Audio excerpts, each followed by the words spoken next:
Hi, Joe. I guess we'll give folks another couple minutes to join in. Yes, I'm not, they said once I get petrified to hit any buttons.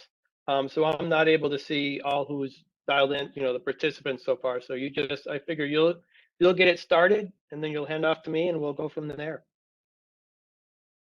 Okay, that sounds good. We actually show a total of 42 folks joining in today.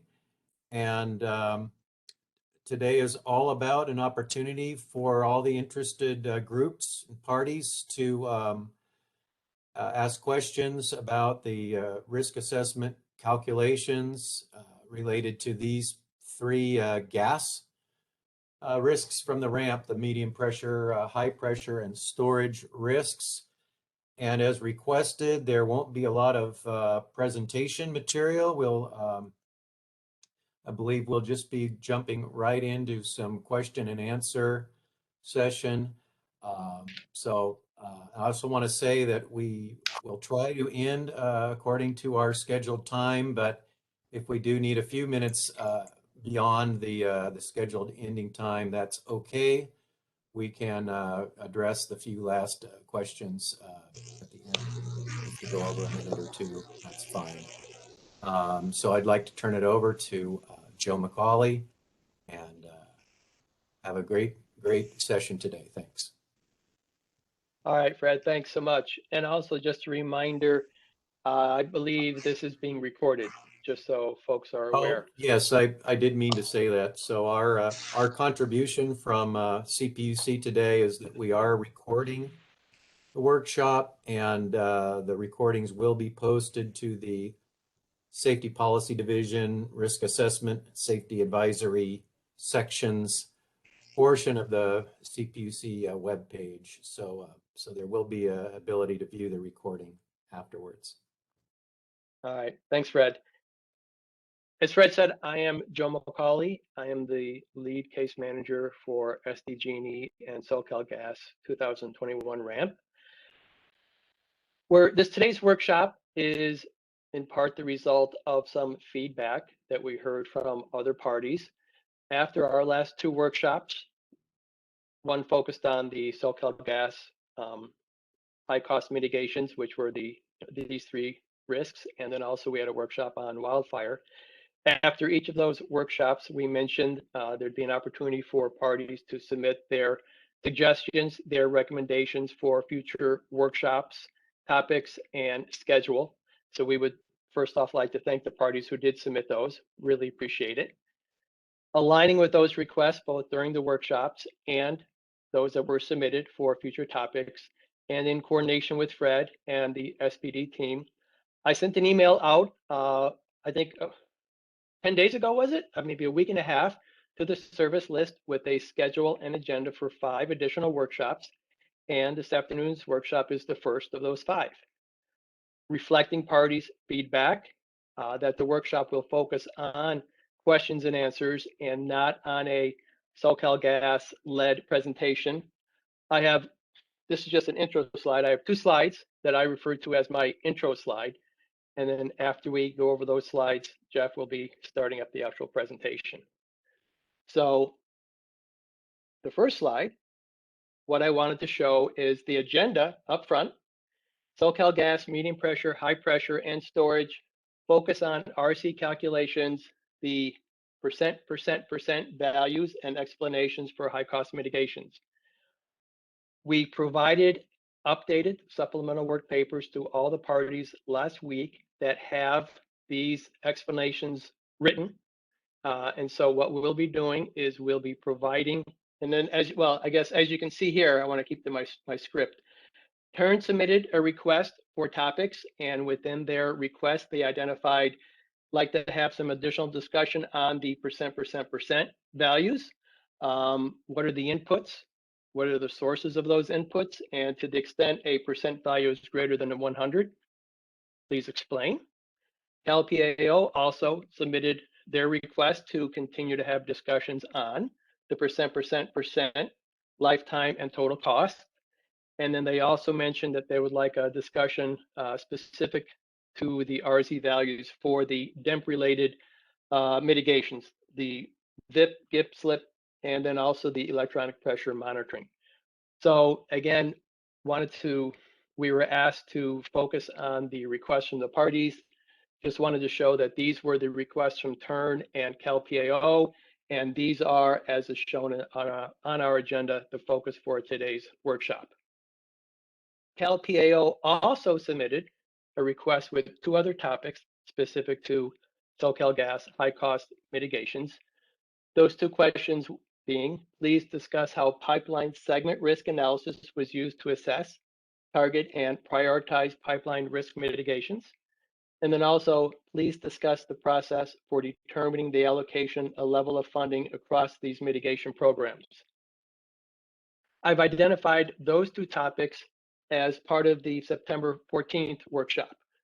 Up on top, the SoCalGas medium pressure, high pressure storage integrated integrity management program. And then also, to the extent there are carryover continuation topics from today or any of the other 4 workshops, those will also be, the idea is to have those also discussed during the 14th.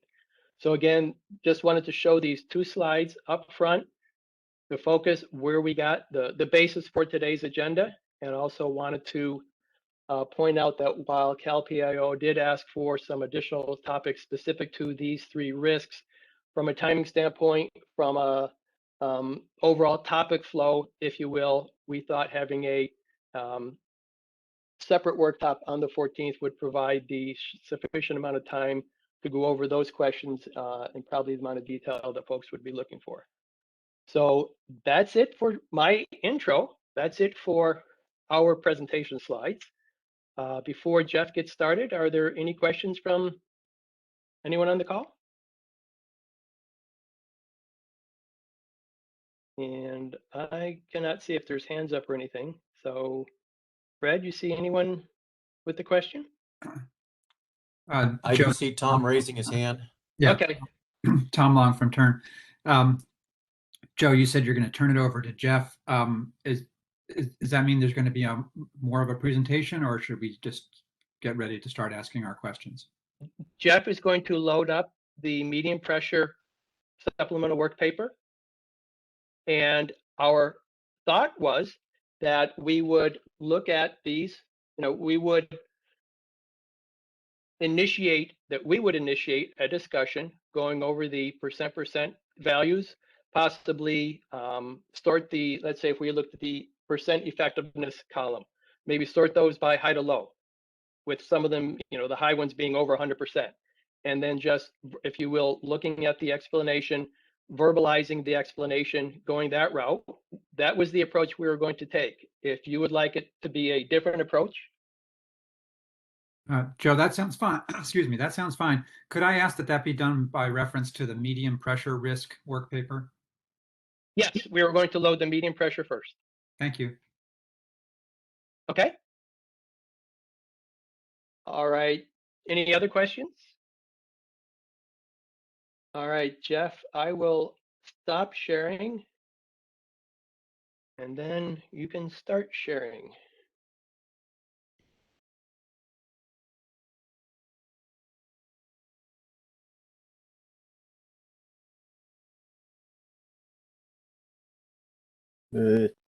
Excuse me. Good afternoon, everybody. Hopefully you can hear me. I'll just do a quick sound check. Everybody can hear me? Yep. Okay, cool. All right. So I'll just kick it off right away. For those of you who don't know me, my name is Jeff Bunting. I am a project manager in the Enterprise Risk Management Department for SoCalGas. On the line, we have a few folks.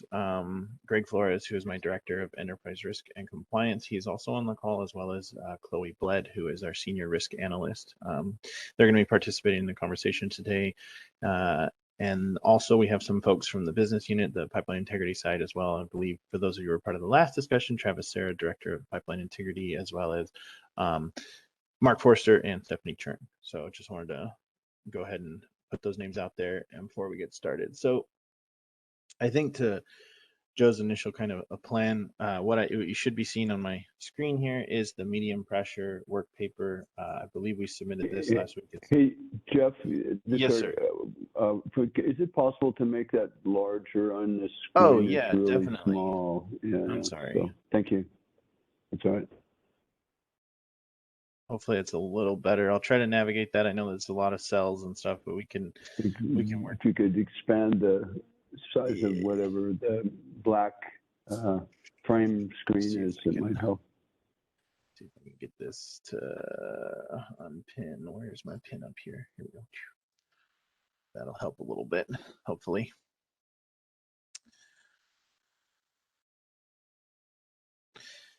So, yeah. So what I have here is, and again, stop me if any time too. You know, I think we'll treat this as a pretty kind of informal question and answer type, format here. First, like Joe said, what we really wanted to focus on today was kind of those percent. That's the backbone of our methodology for risk reduction calculation for the ramp. Essentially, what we do is we calculate risk. This is for most of the asset risk at a system level. And then we look at sort of like, okay, what mitigation is kind of addressing a certain portion of the risk. And then ideally when that certain portion of risk is addressed will be when the scope of that mitigation is complete. And then ultimately the effectiveness ranges how well we're completing the work or how well that's reducing risk. So I believe, those three components are really what we want to focus on today.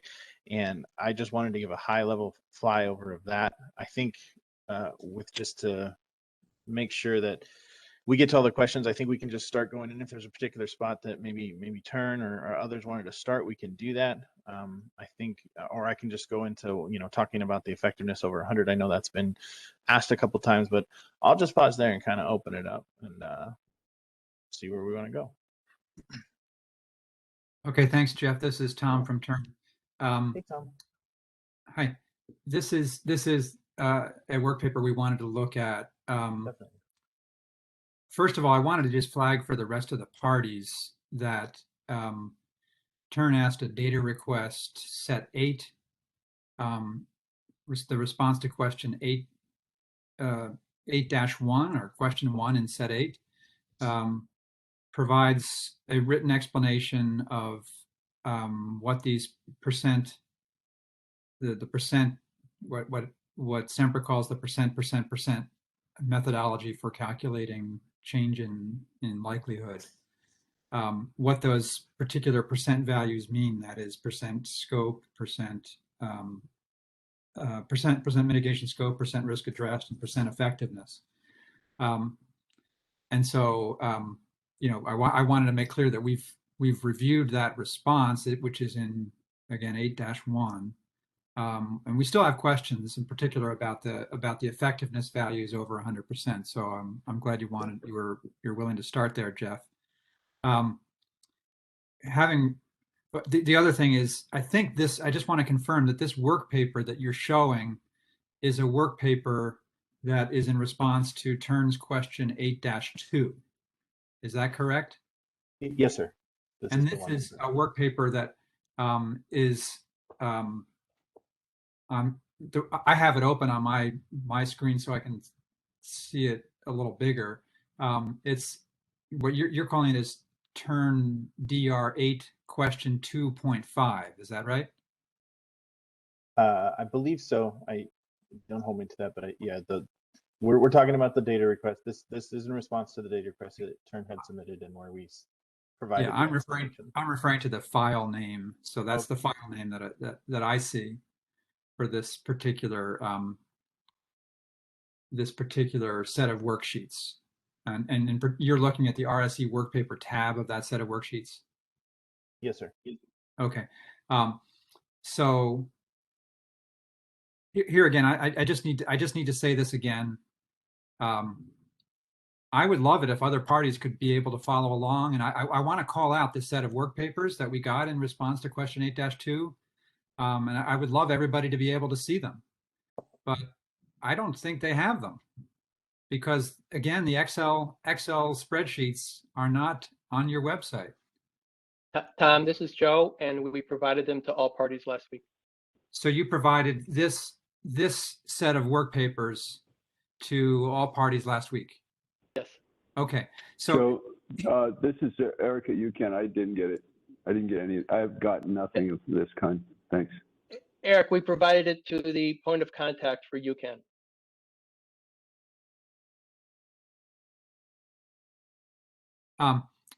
so here's the thing, Joe. When you send those out, I don't know who you send it on. Apparently, you're sending it on a party by party basis, and I don't know that it's going to all parties. I just know that you're sending it to me. So I don't understand why you're just not sending it out to all parties all at once so that we can see who's getting them. Well, sorry, Tom, I didn't know that you would like to be informed that, but the way we typically do data requests is we respond to each party on an individual basis. And as part of responding to each party, responding to each party, we keep a data request number. And so when parties subsequently may have a question on what they received, similar to what you did, you reference the data request number. So if a party also has a question on what we sent them, they refer to that specific data request. On a going forward basis, if you would like to be FYI'd of which parties we forwarded responses to you, we can certainly do that. Yeah, I think we may have missed each other a little bit on this point I'm trying to make. Certainly, I understand that when we submit a data request to you, you send a data request response back to us, and it goes to us. It doesn't go to all parties ordinarily. But apparently, sometimes, because you just said this is what happened, that this particular data request is one that you shared with all parties. But there's no way for us to know that because you don't provide a general distribution. You just do that on a party by party basis. That's what was confusing to me. Understood. I didn't know you wanted to know that we had sent it on. I didn't know that. I mean, Well, I can how going do I forward, know? I can certainly let you know which other parties we forwarded to. Why not just send in other words, I mean, again, the solution to this, and it's very, very frustrating, is just put the Excel files, any work papers and any Excel files that you provide in data request responses, put them on your website. You keep referring to unspecified, unclear problems that you have in doing that. I would think a company of Sempra's size and abilities should be able to accomplish that so that I can know that everybody has access. And if I say to some other party, go look at their work paper, I can just point them or send a link to them so that on the website, instead of having to sift through emails to see was somehow were the other parties served with this set of set of Excel spreadsheets or not. It's not efficient.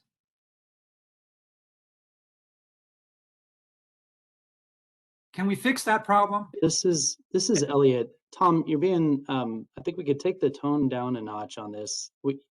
Everyone got these Excel files, and I understand you're trying to make your point, but I feel like we're chewing up a lot of useful time. I mean, we understand your request and your concern, but I don't think tearing into Joe about not having this posted when everyone has it is maybe the best use of time right now. It's not just this one. This is something I've been asking now for several weeks, and nothing's happening on it, and it just doesn't make any sense to me. I'll move on. But okay, great. So in terms of the greater than percent effectiveness values that are greater than 100%, Jeff, why don't you start by giving your explanation again of how that happens and why that happens, and then we can take it from there. Sure. So as I mentioned at the beginning of the call, so the how we sort of look at risk reduction and how we go about calculating risk reduction is that we develop the risk score, and I think we talked in detail about that last time, how we did calculating the risk score. And the idea is, how do we actually go, okay, of that risk score, how much are we addressing for each mitigation? And so the methodology we developed is we came up with this percent method, which is where we go, okay, of that sort of, you can almost think of it as pie, I guess, the risk pie, what you're addressing is that percentage. Your mitigation scope should ideally be, once you reach kind of 100%, you're addressing that sort of risk addressed. And then the effectiveness is how well you're sort of implementing or how well you're addressing that risk.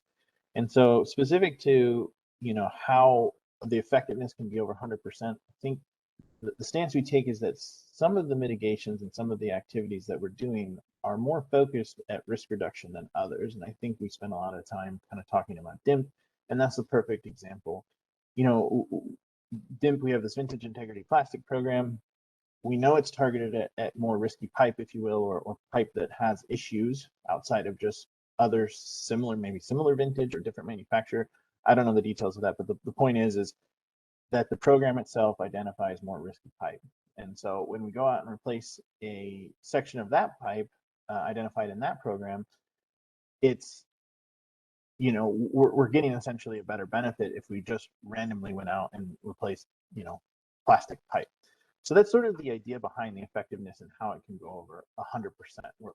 Our idea is we want to capture the benefit of those programs that are specific to, addressing or risk specific type programs. So I'll pause there, and then we can talk about a specific one if you'd like, or if you have one you have in mind that you'd like to talk about, we can. But hopefully that overarching explanation adds a little bit more color to it, and if not, we can dive into a little bit deeper. Okay, I'm gonna start with some follow-up questions and just flag for Jonathan Lesser, our consultant, Dr. Lesser, that this is a cue for you, Jonathan, to be ready to ask some of your questions. So I'll start and then suggest that maybe you be ready to follow up.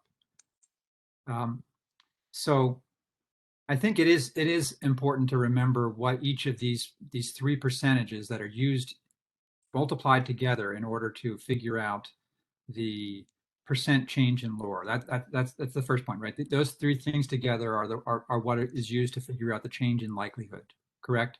Yes, sir. And this is particularly important since almost all of the mitigations in this ramp, the impact is on the lure side of the equation, not the core side, right? Correct. Okay.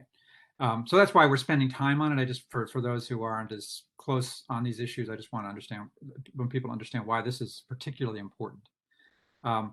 So the percent of risk addressed looks at, I'm going to put it in my words and then ask you, Jeff, if I'm getting it right.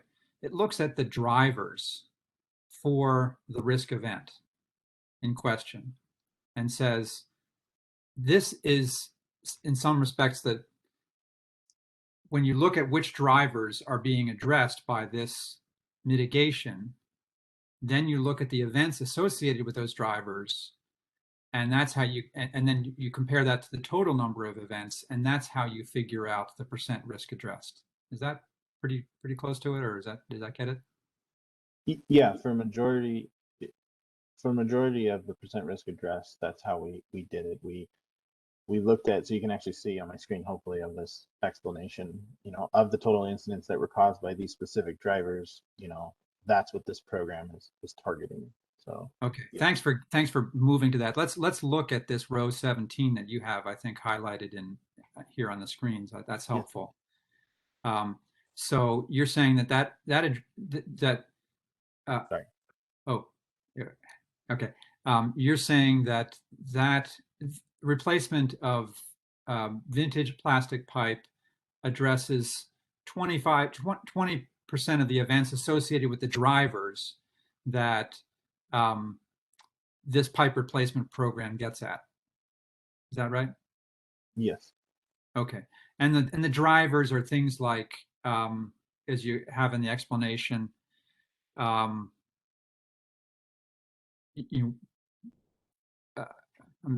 just trying to get I'm having trouble reading that.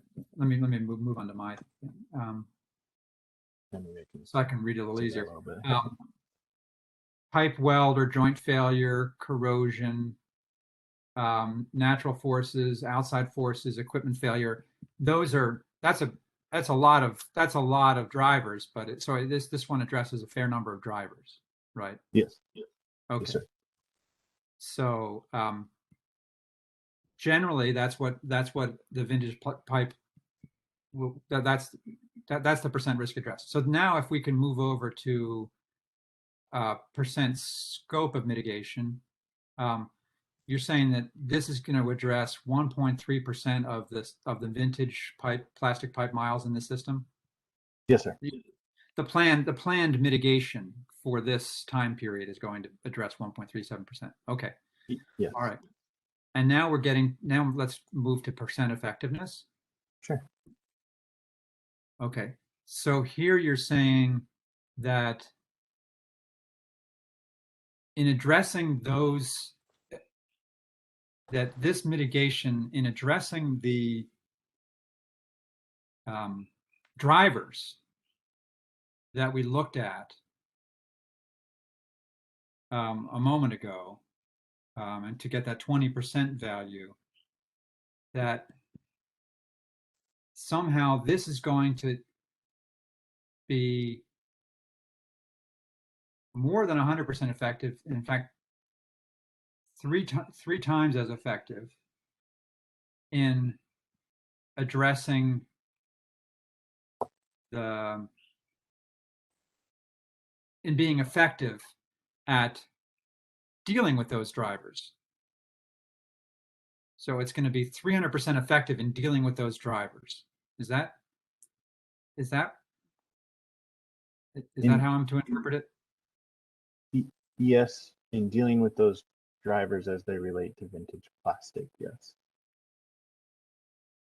So that seems to me to be saying that it's doing more than just addressing the drivers. That's somehow what you're saying is that this does not only does it address those drivers, but it does it 3 times as it's like effectively that 20% number is up to 60%.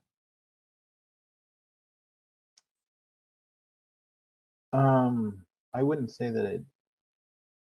Well, I guess if you want to look at it from a math perspective, then yes. But I think the overall takeaway from this is just that we know this program targets more risky pipe, and we wanted to be able to capture that. And we thought it prudent in our methodology to say, look, we know this program's doing more than just going out and changing plastic at random. And so this was our means to be able to capture that. Is in the percent effectiveness. The other way would be the risk addressed, but that's what I feel, or not I feel, but when we looked at what can you change to sort of capture that, the mitigation scope's pretty locked in. So then you have the risk addressed and the percent effectiveness. The risk addressed portion of it would require a lot more assumptions to make in order to sort of capture that, what I'm talking about, where it's like this is actually trying to target riskier pipe. And so the effectiveness seemed like the most reasonable area to do this. And so when we looked at at least in this particular case, I think I mentioned it last time, we showed that, vintage pipe has a greater leak rate, which makes sense intuitively than state-of-the-art pipe. And so through some internal calculations, we determined that our state-of-the-art pipe is 3 times, or non-state-of-the-art pipe is 3 times more leaky than state-of-the-art pipe. So we applied that factor. So yeah, hopefully that kind of, like I said, paints a little more color around that.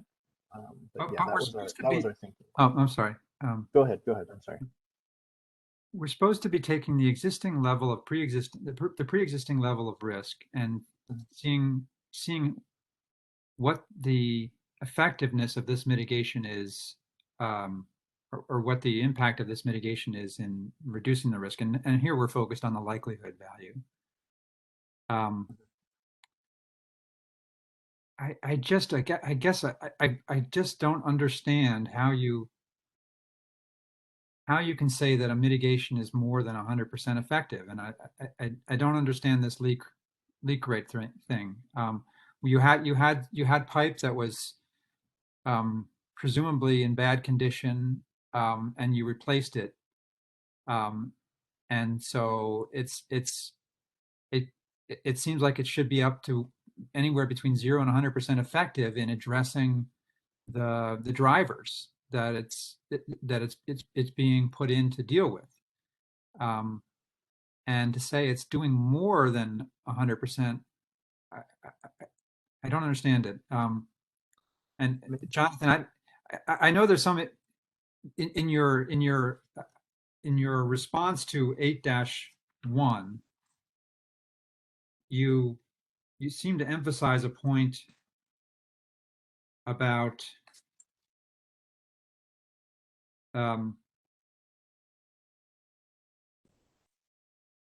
the fact that you're doing this at the system level, and that's part of why that's part of your explanation for how you get to these greater than 100% values. Yeah. Yeah, Maybe it's actually in response to 8-3. You say, when considering that the risk score is developed at the system level, containing all asset types, and that the risk addressed percentage is also derived from a system perspective, an activity that is known to address a more vulnerable part of an asset within the system could potentially have a greater effect in reducing risk. The impact of this being done on a system level, I'm not sure I understand how that justifies getting us above 100%. I think at least the way trying to figure out a different way maybe to explain this. Hi, this is Gary Ehrman for SVD. Do you mind if I step in and just ask a quick question that I think might help clarify this? Sure. I think some of the issue we're having is the fact that it's expressed in percentages. So to me, at least, that would imply that 100% would have a very concrete meaning and example. So could we start with maybe like an explanation of what it would look like for this mitigation have 100% effectiveness, and then why it would then go beyond it? Maybe that might be a good starting point. Sounds Sure. good to me. Yeah, I think, to that point when we were developing these numbers, that was our first go-to, say, well, we're going out there and replacing pipe. And I think, when kind of like what I said in before is, and we see when you're replacing pipe, you're really addressing most of the risk outside of just operating the asset itself. So 100% is a reasonable value to say, look, anything that's associated with this particular segment, if you replace it wholesale, you should get 100%. Now, then we went, well, this particular program is looking at pipe has a higher likelihood of failure. Manufacturing defects, or again, that's not really my forte, but you get the idea. It's riskier part of the system. And so we should look at this, and it seems prudent to go, well, we are doing this work, but really we're addressing this particular type of asset is doing more on a risk reduction benefit basis than not addressing it, or just addressing, the typical plastic pipe. Maybe it could have been a different vintage or whatever, sets the outlay away apart from the other type of plastic pipes. And so what you're seeing here is that the percent effectiveness is our way to capture that. And so you're going out there, you're doing the wholesale replacement, but you're doing the wholesale replacement of something that's more risky in the system. And so when I talk about the system perspective, the risk scores at the system, and I guess maybe it's like your car. Maybe that's a good way to look at this. If you have all these different parts as part of the system, and I don't know, say you fouled a plug, and you go, well, I think I'm going to change the tires. Yeah, sure, that addresses some risk on there, but it doesn't address a more risky part to the car to fail. I'm sorry for the poor analogy, but that's kind of the thinking behind it. Is you're going out and you're targeting a specific asset that we know is more risky than the rest. And so this is how we captured that, is in the percent effectiveness value. So, hi, this is Eric Wojcik. Just to ask a question then, as the reference point, it doesn't make sense to me, because I would assume that, think of the old gas system or, old pipe systems. They were cast iron. I mean, they were just leaky as can be. Now, I mean, why wouldn't the best available technology today be 100%? So I would suggest that should be the 100% reference. And then if you can do better than that, that might be a reason why you'd go over 100%. But you're replacing old technology with newer technology, and then you're getting credit for it. And it only seems prudent from a public interest or public interest basis to install the best available safe technology. And obviously this is at a market price that you think is relevant, so we can discuss the cost effectiveness as part of the calculation later. But the effectiveness itself to me should be with reference to the best available technology today. So that would be then 100%, the starting point.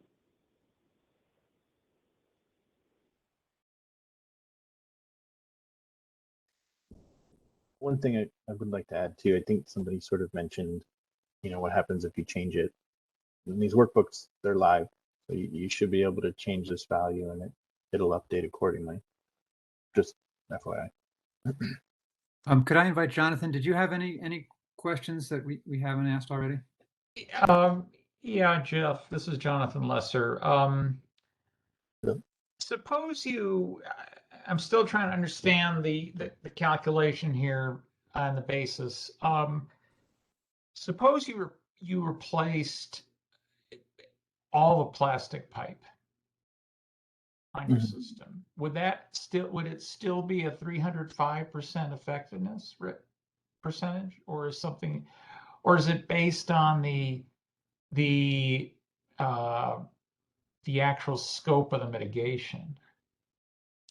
Scope of the mitigation. If you, I can't know what the percentages are presumed to know at this point, but yeah, the premise is that for this particular mitigation, this effectiveness is designed for that mitigation. So if you it would be a different number if you just went out and replaced everything. Yeah. So if you're presumably, because you've got you're breaking this up, so you're addressing pipe, you're addressing this portion of your pipe. Rather than looking at it on a system-wide level, why can't you just, it sounds like you've got the tranche data separated into tranches. You've got this tranche of plastic pipe with similar characteristics. Why not look at that versus, this whole system-wide basis? I think we are arguing that this is a tranche specific. You're only going out and targeting this particular type of plastic, the alveolate pipe. And so based on that replacement program, because you're addressing something that's higher risk than your other pipes in the system, we've bumped up the effectiveness to essentially show that you're actually going out and targeting higher risk pipe. So I hope that makes sense. I think we're doing what you're saying. We are tranching it, but this is the tranche. Yeah, hey, Jeff, this is Fred Haynes from Yes, sir. CPUC. Following the conversation, I think a different approach that I'm hearing would be if you had started out with this particular section of pipe as its own tranche with its own lore and core, what it sounds to me is the lore of that particular section would be 3 times higher. So then if you replaced that pipe in that tranche, you would have, since you started out with a lore that's 3 times higher than the average system lore, your risk reduction, and then you say it's 100% effective at replacing just this portion. So you're going to reduce the lore on this tranche, and you can calculate an RSE by itself. And my expectation or my assumption is that math-wise, you would end up with the same RSE if you had calculated, all of the factors. If you had started as a tranche in the beginning and just said, what's my lore and my core for this tranche? Because what you're doing here is you're trying to say, how does this affect my lore and core for my entire asset? And that's why you're going at it with your approach. But I think as the parties are saying, well, why don't you do it as a separate tranche? I mean, you could try that. And I think you would probably end up, my assumption, you'd probably end up with a similar result. I think your logic is sound. Again, to remind everybody, with the ramp, we look at everything, at the enterprise level first. And so we look at the enterprise risks, and then based on that process is what gets migrated into ramp. And then as such, we, incorporate the programs and things like that. So, but yeah, it stands to reason that if you specifically looked at this pipe and you could calculate a different risk profile for it, that you're just going out and looking within that particular section, that you would be addressing 100%. I don't know that for sure, just because we don't. That's not the way we did it, but agree with logic. So, Jeff, just as a reminder for everyone, for you and everyone, row 14, you said the analysis to be done at the enterprise level. That's not accurate.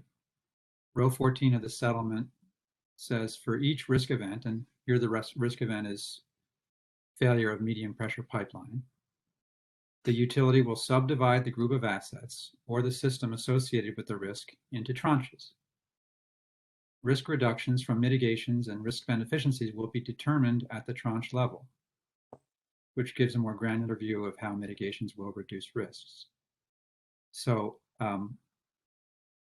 if you had done it according to the settlement, you would have a separate tranche for different elements of your vintage plastic pipe, and you would be separating that out by homogeneous risk characteristics.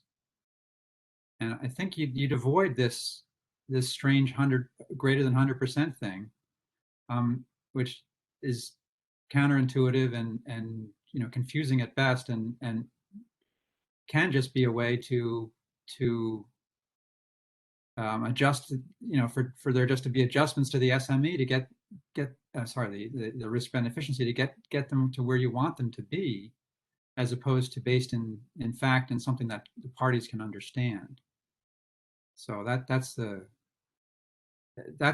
why the tranche level, that's part of what the benefit of doing the tranche level analysis is, that apparently it would be a way to avoid this kind of jerry-rigged way to deal with the fact that you're doing the analysis at the system level instead of at the tranche level, which is what the settlement requires. So that's a comment. I understand. If anybody has a comment in response, I'd welcome it, or otherwise we can move on.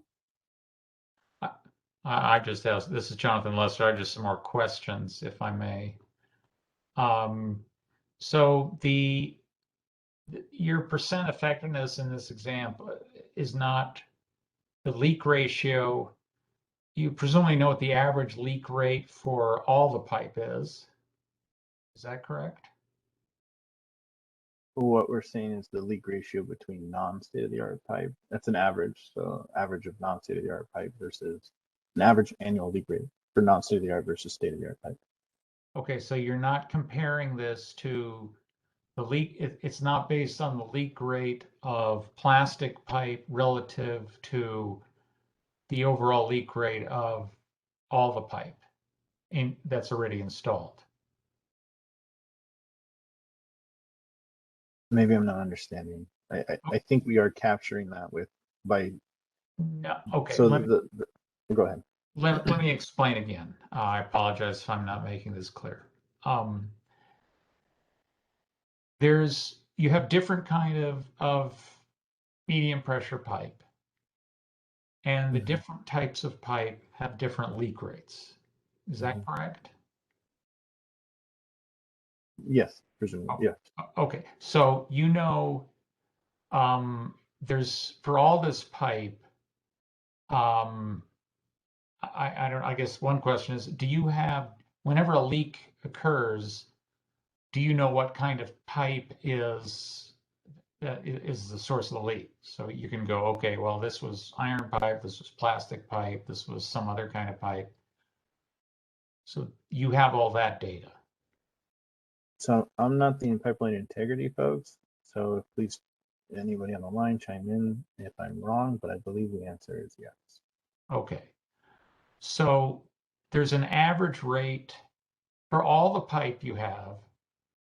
There's an average leak rate. Mhm. So if I take all that pipe, there's an average leak rate over all of it. Mhm. The plastic pipe you're saying leaks more than the average pipe that's installed that's in the ground right now. Yeah, just in the realm of plastic, Okay. not steel. But the 305% value has Mhm. nothing to do with the ratio of the leak rate of the installed plastic pipe and the average leak rate of all the pipe. It has nothing to do with that. So the way the 305 is determined is we're looking at as a subset of the plastic pipe, the state-of-the-art pipe versus non-state-of-the-art pipe. And so that we determine the annual average leak rate of your sort of your new state-of-the-art versus the old. And what we found is that your non-state-of-the-art pipe usually leaks about 3 times more than your new installed pipe or your earlier vintage, I'm sorry, not earlier, but later vintage pipe. So that's where that number's coming from. I think we're saying the same thing. It's just nuance in the words. I don't think so, but so the leak rate you're for the old pipe, you're using an estimate, not a leak rate based on the actual plastic pipe installed. I'm not sure. Maybe you could clarify what You the difference between you look at, you have you know what the leak rate for state-of-the-art pipe is, and then it sounds like you said you made some assumptions on the average annual leak rate for this type of old plastic pipe. Mhm. And what I'm wondering is that leak rate for the old pipe an actual observed leak rate for your system, or is that just an average for, hey, this kind of pipe in general has this kind of leak rate, not necessarily what's installed in your system? I see what you're saying. Again, I want to confirm this just because it's been a while since I looked at it, but it's for our system, not just in general. Okay, thanks. Mm-hmm. And I just want to say one more thing too, kind of about the percent effectiveness. I just want to be clear that we're not trying to over inflate by creating over 100%. We're just ideally trying to capture, the greater benefits of a program that's targeted like this. And that's the whole premise behind this, is we just wanted to quantify the fact that this program does more than just replacing plastic pipe. Hi, Jeffrey, may I ask a question? This is Chris Parks from Cal Advocates. So, so on this screen, we have the 305%. So just so I understand it, is there a formula to come up with that number, or is that an SME number, or is there a specific formula that you use to come up with that? So it's kind of both. So like it said, we looked at, our initial thought is, okay, this program replaces pipe. It's likely going to be in the 100%. So you can actually see that in the effectiveness explanation. We started at 100%, and then we went, okay, well, this is doing something more. How do we do that? And so, as kind of mentioned here, we looked at our annual leak rates for non-state-of-the-art pipe, and then created that ratio. So I guess it's a formula. It's a ratio formula. Yeah. So, and when you talk about state-of-the-art pipe, is that state-of-the-art plastic pipe, or is that state-of-the-art? I mean, what is specifically is the state-of-the-art standard pipe that you compared it to? This is where I might need help from my integrity folks, but the vintage itself, I think it's beyond 1980 something, and for plastic, so that's kind of the designation we use.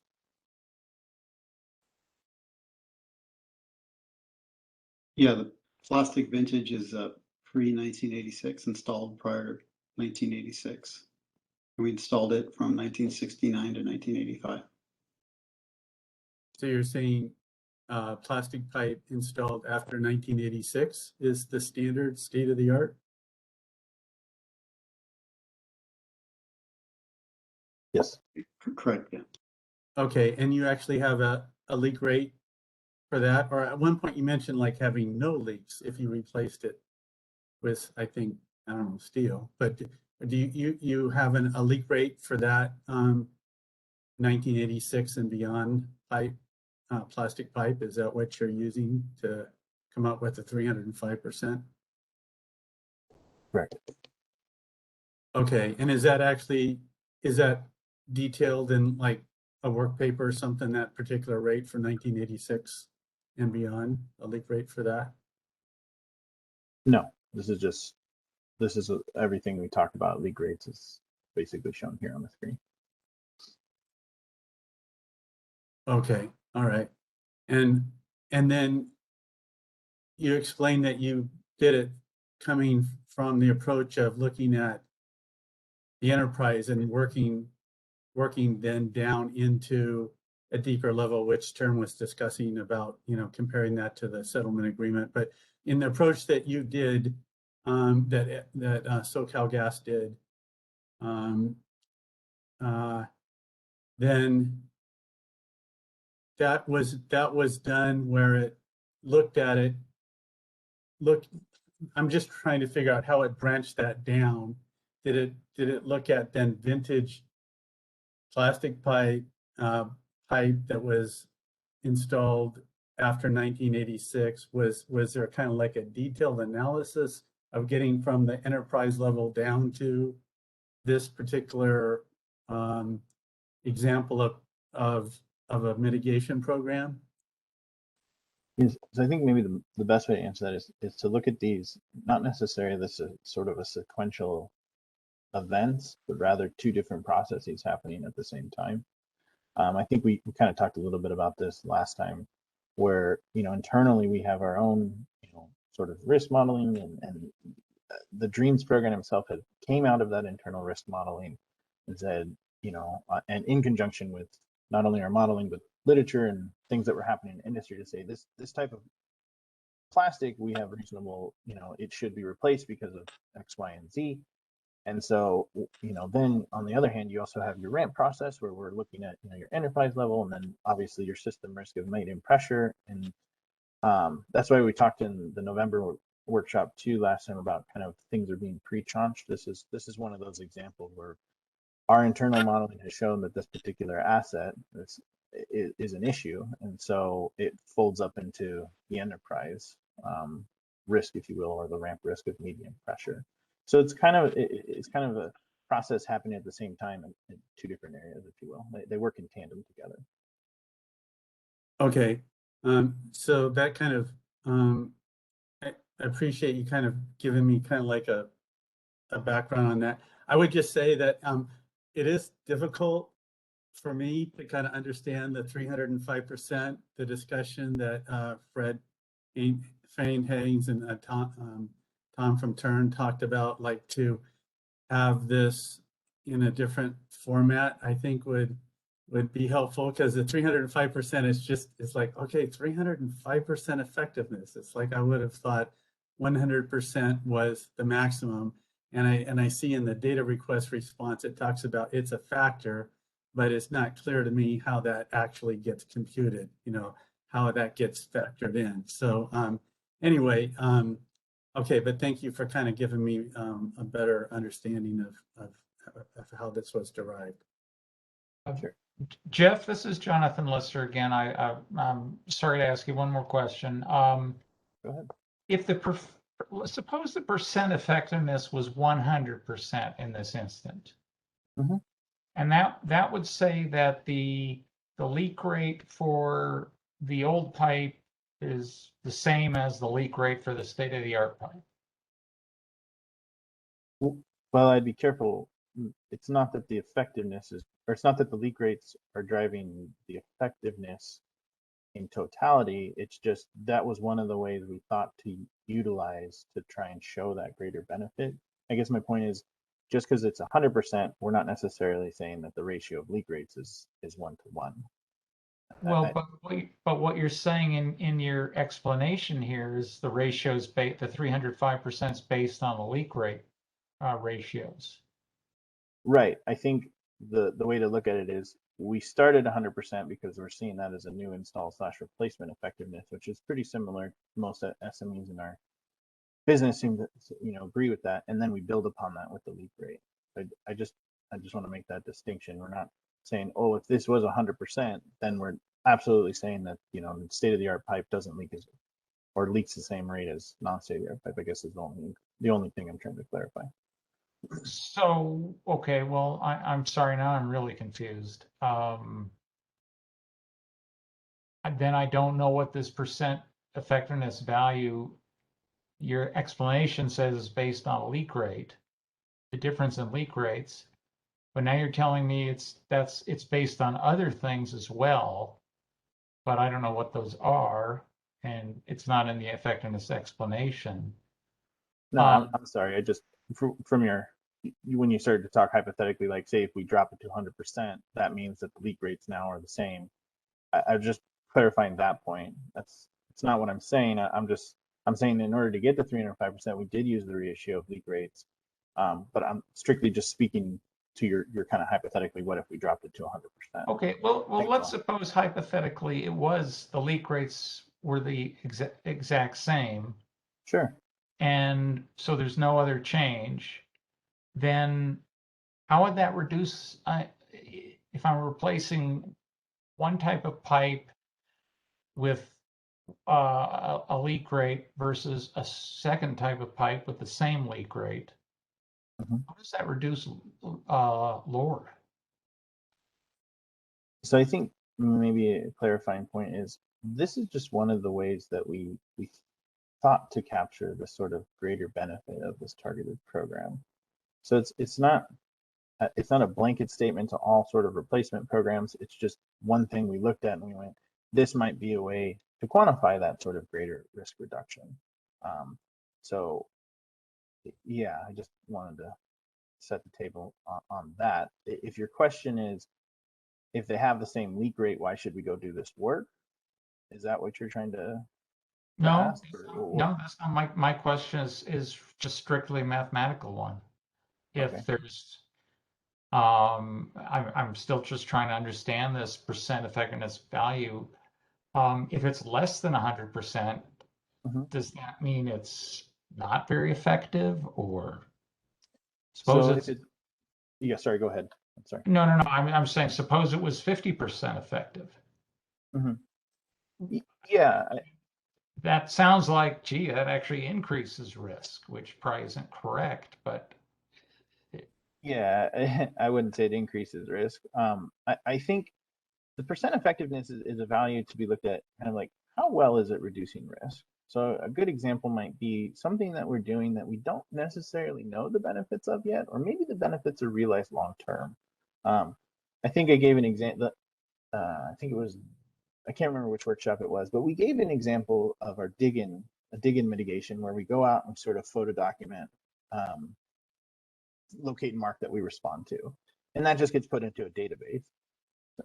It's not really something that does anything directly at the moment, but if we had an incident, we could go back and check that and say, hey, was something marked wrong? Maybe there's a lesson learned to be gleaned from that. So we mark that effectiveness really low because it's not necessarily, it is doing something. We're just not necessarily sure how much it's doing or what the overall long-term impact is. So I think the way to look at the effectiveness value is not so much it's an execution of scope, but rather it's how well are we doing it, or how well are we realizing benefits. Hey, Jeff, could I ask you to go to a different row on this same worksheet? Yeah, sure. Which row would you like me to Could go we go to? to row 13, please? Big screen. Okay. Okay. Yeah, it's cathodic protection based activities. Thank you. So there's a different explanation for the percent effectiveness here, and I just want to. It seems to be sort of flagging a different issue, and that's why I know we spent a good amount of time on this, but I did want to understand this one. Sure. So if you read the explanation for the 343% value there, it says corrosion-related incidents in PHMSA are not necessarily representative of the risk addressed by this cathodic protection mitigation because the system is already in large part cathodically protected. Since this mitigation continues to promote the state of the cathodically protected system, we apply an adjustment factor to account for the risk which would be present in the absence of such cathodic protection. So here's what's puzzling me about that. As I understand the settlement that we agreed to, and that what we're supposed to be doing here, we're supposed to be taking the pre-existing risk and in the system as it is, as of a certain time, and Sempra in turn have differences about opinion about what the time period should that for the baseline should be. But let's put that aside. From this baseline view of the system, based on what's been done, what from our perspective, what ratepayers have paid for. We've paid for a cathodic protection system, and that's deployed throughout. And so that's protecting the pipe from corrosion, and that's a good thing, and we've paid for it, and that's the pre-existing state of the system. So it seems odd to say that when we figure out the impact of this mitigation that is already being applied to a system that's already got cathodic protection, why we should goose the value by of the mitigation by saying, but let's just assume that ratepayers never paid for cathodic protection, and therefore we should give it 3.5 times the effectiveness value. Can you help me understand that? Sure. I think this, in particular, this one, you're right. We agree. You're looking at a certain risk at a certain time, what activities you've done up to that point, what are you going to do, and how it changes the risk. I think in this particular case, not all of the SoCalGas system is cathodically protected. We have activities where we're going out and we're doing capital work on the system. We're doing O&M work on the system. The idea and intention behind this is to say, look, kind of the same thing. Like if you go out and you maintain this particular part of the system, you're going to get a natural greater benefit, because if you didn't do it, you would see your pipe would eventually, have issues and things like that. So again, this percent effectiveness becomes a way to sort of, not just blanket statement across an entire, set of assets or sub assets. It's to try and pinpoint how well each activity is doing in terms of addressing risk. So there's different ways that we've taken to do that, and this is one of the differences here, where we looked at the ratio of non-cathodically protected pipe versus cathodically protected pipe to show that, look, it's good that we're doing this activity and we should continue to do it. Otherwise, your pipe will revert back into, pre-cathodic protection sort of state, if you will. Okay, thank you. Thank you. Meaning, thank you for your explanation. This is Gary Ehrman from SPD. Can I just kind of latch on to that last statement to ask another question? So are you implying that there's plans to expand the cathodic protection? So pardon me for familiar. Or is your plan to keep it the same? There is a level set. I believe this particular mitigation is just about doing the O&M base activities, just everything we need to do to maintain the cathodic protection system. There is some capital work associated with it, I think, on the CP10 side, as well as there's some deep well anode work. Again, I'd have to go in and actually look at that specifically. But yeah, there's capital and O&M, but I think what we were specifically looking at was just your O&M and maintaining your cathodic system. You're cathodically protected. Okay. Yeah, the system Because is cathodic yeah, protected. because it to me it strikes me as a little odd if we're calculating the lore of the entire system and the cathodic protection's already in place. How are we then reducing the lore once? Well, it's not in place for the entire system. There are some parts of our system that are not cathodically protected. Maybe that's the one. And so part of my question was, are you planning on adding cathodic protection to that part of the system? Is that what this is representing? Is that what's driving the reduction in lore then? Maintaining the system. So this particular one is just, let me make sure Okay. I can slide over here. It's not in this one, but yeah, this is just for the O&M activity of your cathodic system. Okay, so you're saying that within certain cycles of maintenance of cathodic protection, there's periods where it's not as effective, and you need to update those portions and make sure that they're working at the best that they can. Yeah, and I'm gonna try my hardest here because I'm not the CP guy, but there certain CP systems do go down, and so your pipes do end up not being protected. And so this, yeah, so it's essentially you have a threat of your system being unprotected, if you will. This mitigation is helping you go out there and make sure that it doesn't become unprotected, or it addresses the parts that have become unprotected. That helps clear it up. Okay. Yeah. And I think some of the confusion is also just the methodology that's laid out in your ramp report for controls is a little different than it seems to be what's actually being applied to this. My understanding is that when you were assessing controls, the methodology was to kind of imagine if that control never existed, and see what sort of impact that would have on the system.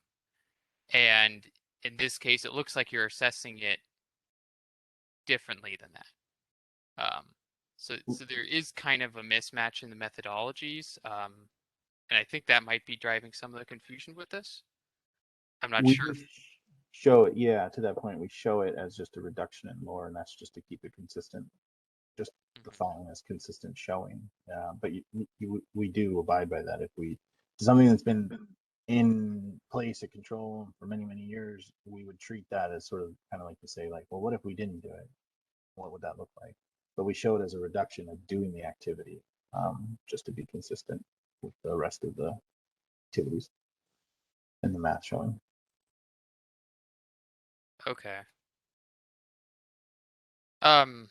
Yeah, I mean, it seems like there's something not adding up then. I mean, so if you're saying that to be consistent, if the control's already in place, and then you're still just going to continue doing it, I wouldn't imagine the lore would go down. No, you're correct, and so we recognize that's how we treat it. I'm just for the mathematical showing of it, and at least for the filing showing, we just show it as a reduction. But we know intuitively that it's actually going to be an increase if you don't do it. Again, it was just to create consistency in how we're showing it. So something like this would, it's a control that's been in place for a long time. If you stop doing it, you would see that increase in lore on the back end. Yeah, absolutely. I guess I'm confused why that the choice was to do that when in Ramp C chapter you said you would do something different. And this is something that I've noticed consistently throughout the controls. I feel like it kind of robs the numbers of their meaning. If you just like kind of have to pretend like there's no lore reduction, even though the numbers are saying there are. Hey, Gary, this is Joe.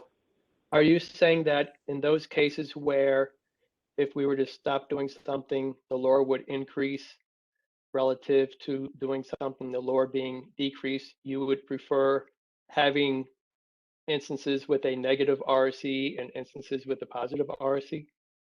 Well, in those cases, you can absolutely just, on controls, just multiply by -1 and explain that in controls, we're estimating the, the RSC relative to if we were to take it away.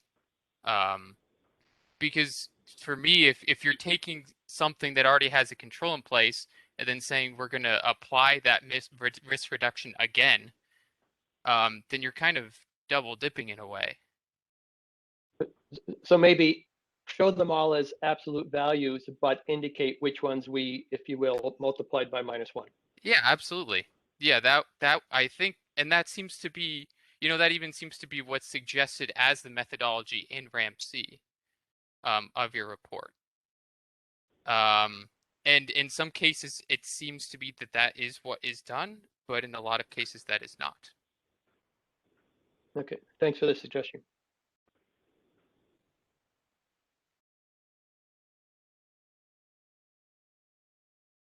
So Jonathan, unless you had any other questions about the medium pressure. Can I? Oh, sorry. I'm sorry. I thought I pushed mute, but I didn't. It didn't get mute. So pardon me. I just want to, if I can follow in real quick. Thank you for the last line of questions. I thought that was very good. It seems again to me that the baseline, or what is the 100%, or if you want to say the absolute value, and then how that changes, is a problem here. Again, what's the best available technology approach, or I mean, there's another kind of example. What if we just took away QA/QC and said, hey, QA/QC on all pipe fittings, on all connections of all pipes? Well, we could do it the old way, which was not very good, or we could do it the modern way, which is much better. Are you going to get credit for that too?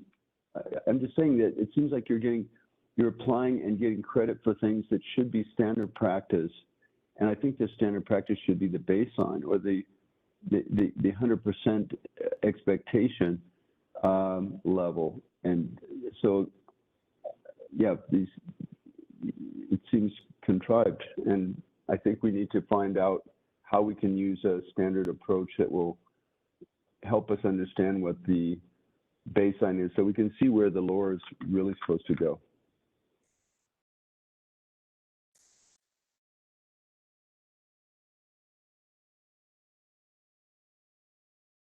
I was going to check with to see if anybody else, including Jonathan, had questions about the medium pressure work paper. And if not, maybe we could move to. I did want to clarify, and I think Joe, this might be a question for you. In your effort to scope these workshops, which is a good idea. I think you were indicating that the September 14th workshop, we're losing Joe. Oh, there it is. Okay. The September 14th workshop would be the time we want to ask questions about, some of these mitigations, how follow up on data requests we've asked about how the Semper utilities chose the scope of work that it's proposing for, say, the medium pressure DIMP work, like the vintage plastic and the bare steel replacement program, and how that was done in relation to tranching or not tranching of the system. Are you suggesting, Joe, that you prefer that we hold those questions until September 14th? That was the idea, to go over on the medium, high, and storage risk today, the percents.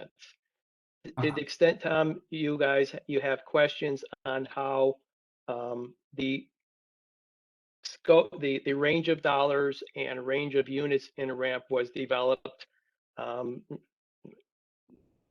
ahead and ask them. I mean, I can't tell you not to ask them, but the idea was to have all of those discussions involving the integrity management team in one workshop, which was the 14th. Well, I think we're fine with deferring those. I mean, we want to explore the thinking about what tranching was done and what tranching was not done, and it sounds like that dovetails with things that Cal advocates wanted to do. So we're okay with deferring that, but I just wanted to be clear that that's what we're doing. Yes. Yeah. Okay. So with that, Turn doesn't have any more questions unless Jonathan does about the medium pressure work paper. Jonathan, should we move to the high pressure risk work paper? Yeah, we can do that. Tom, just a second. I want to make sure that CalPAO, they had questions Sure. for the medium pressure specific to how the RSCs were calculated for the other, each of the DIMP mitigations. And so that would be what, Chris, I believe. Do you want to go, would you like to go over those? Or okay, if we jump over to the high pressure now? So either way, but I think that was on our list, was to talk about the those percentages relative to the dreams, the bare steel replacement program, the vintage integrity, the gas infrastructure protection plan, the gas sewer lateral inspection project. I don't know if this is the right place to go through those. If we could walk through those percentages for those programs, or if that's something that's going to be put at a later point or discussed at a later point. The idea was to go over them today, try to cover Okay. everything medium pressure, and then move to high pressure, and then move to storage. So, Tom, is that okay? Sure. Sure. So, Chris, if you want to pull up the other, the bare steel, and then the other. Yeah, if we could look at the programs as bare. Okay. Thank you. And then can we zoom out on this a little bit?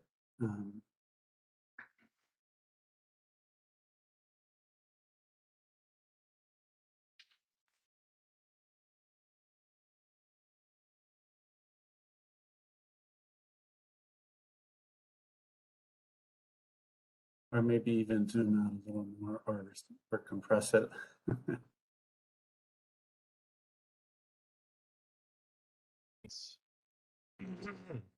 We can hopefully. Okay. Forth. Yeah, it's tough. It's a detailed spreadsheet. So so on the bare steel replacement, this one shows percent risk addressed being 10.2%. And could you just walk us through that each of these percentages, this percent risk address, the percent mitigation scope, and then going on to the other columns? Could we just kind of, sure. if you could just walk us through that, that would be helpful. Yeah. So I think this, similar to the vintage program, what we looked at to sort of get a grasp on how much risk are we actually addressing. We looked at PHMSA data and said, okay, out of these total sort of medium pressure incidents, and we're showing here 549 that we have for this 10 years of data, 56 of them, were materially involved with steel because of corrosion of material. And so material failure, pipe welds, or incorrect operations. And so that percentage becomes those 56 out of that 549, essentially saying, look, of what we know, this is the sort of risk that we're addressing, is this 10%. Again, it's incident based, just kind of like the vintage integrity program as well. And I think a lot of them follow the same sort of kind of detail.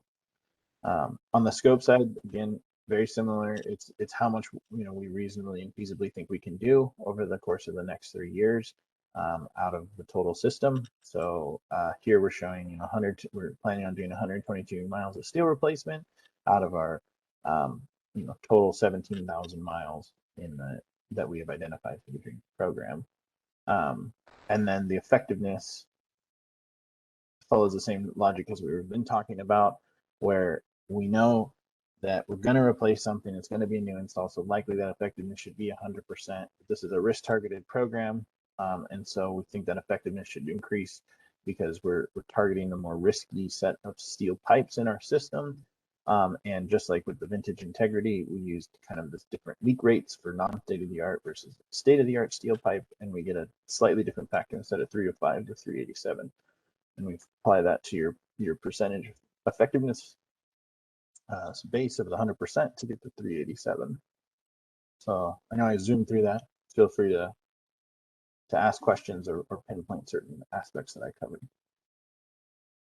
The 387 you got using, I'm sorry, what would be the formula, the calculation? It's essentially, we did the same thing that we did for the vintage integrity, where we looked at annual leak rates for state-of-the-art pipe in our system versus non-state-of-the-art pipe in our system for steel, coming up with that, we find that on average, non-state-of-the-art steel pipe leaks 3.87 times more than your state-of-the-art pipe. So by addressing that, we're targeting that more leaky or more risky pipe. Okay, and then the lifetime benefit. Yeah, this is essentially it's your average service life. I think a lot of these ones for assets, it's your book life or your asset that we got from accounting. So the lifetime benefit is 68 years?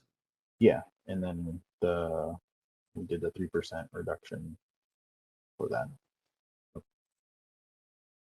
Okay, and then the total cost and the RSE per thousand, Million. Million. RSE per million? Yeah. Okay, so the total cost is, Essentially what we're Mhm. forecasting over the next 3 years of the cycle of what we're forecasting to spend to do this work, and then your RSC as such. so the total cost is 281 million over the GRC period, Yes. and the RSE is the risk reduction per $1 million. Yes. All right, and then Hey, Chris, this is Joe. Just for clarity, the 281, when you say over the GRC period, over the GRC forecast year period, so 22 through 24. Yeah. Thanks, Joe. okay, and then if we're comparing this to the, I guess since it's right there, the distribution riser inspection, I guess it is, which has a total cost of 73 million over, I guess, 2022 to 2024. Yes. And then the RSE per million is 21.19. Mhm. Like if, and there's many rows here, but Yeah. how does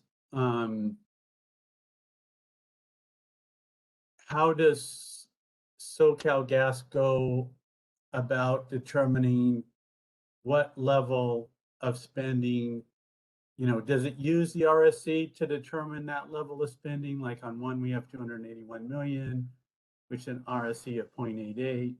The other, there's a total cost of 73 million with an RSC of 21.19.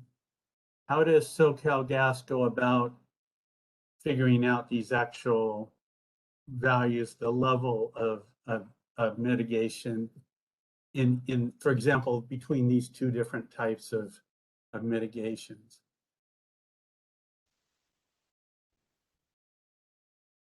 So I think, let me see if I understand your question. Basically, or maybe I can provide this answer. The RSC is one piece of the overall puzzle and how we decide in terms of which work and where money goes to which place. I think which money goes where, I think that's mainly a discussion kind of for GRC, but I can't say the RSC is part of the puzzle. It's one piece of information that we use, as well as our internal business decision-making process, as well as our internal risk modeling process. So it's all part of it, and it all works together to try and, determine where we're going to do work and which pipes to address. Okay, so if there, I mean, what you were just explaining, it's all part of like, kind of like the determination of these programs. If there is any additional information on that process, that would be of great interest, because I think that, in some ways this seems, these workshops seem to be kind of focused on like an accounting. Well, this is the risk. This is a risk reduction. This is the the effectiveness. This is a total cost, and then this is the RSE. So it kind of like fills in the blanks in terms of like coming up with numbers for those kind of things. I think what would be of great interest would be, because I think of the ramp, I think my impression of the ramp is it's sort of like the process used to kind of drive the mitigation programs that are then going to be included in the general rate case. So, and then, you know, using this information, you know, the total, you know, the cost, the RSE, the benefit, that is the methodology to drive what programs are going to be in the general rate case. So if they're, you know, so I think what would be of great interest is like, okay, you know, you see an RSE here on this one page of, you know, at the bottom, it's 220. That's on the display here, which has a great, you know, a great risk spend efficiency. And there's $85 million allocated for that. And then on the second row, there's $281 million, and the RSC there comes out with 0.88. So I understand that these are all programs that are going to be done, but what would be of real interest is like, okay, here you have one which has a real high RSE and is actually getting less money than one which has a significantly less RSE, 0.88. And I understand that you're probably going to have several of these programs that are always going to be ongoing, but it would be of great interest to kind of figure to better understand that process of, well, how is it that $281 million is going into that program, and then with an RSE of 0.88, and how is it that $85 million is going to go into this other program with an RSE of 220? So if there is that kind of additional information or insight, I think that would be of interest. Hi, Chris. This is Elliot Henry with SoCalGas and PG&E, and you know, I think the thing to keep in mind is, you know, this is sort of the first or precursor stage for the GRC, and in the GRC, we'll have to explain or discuss RSEs on the chapters where we have mitigations that were included in the ramp, and so this is something that will probably be discussed there.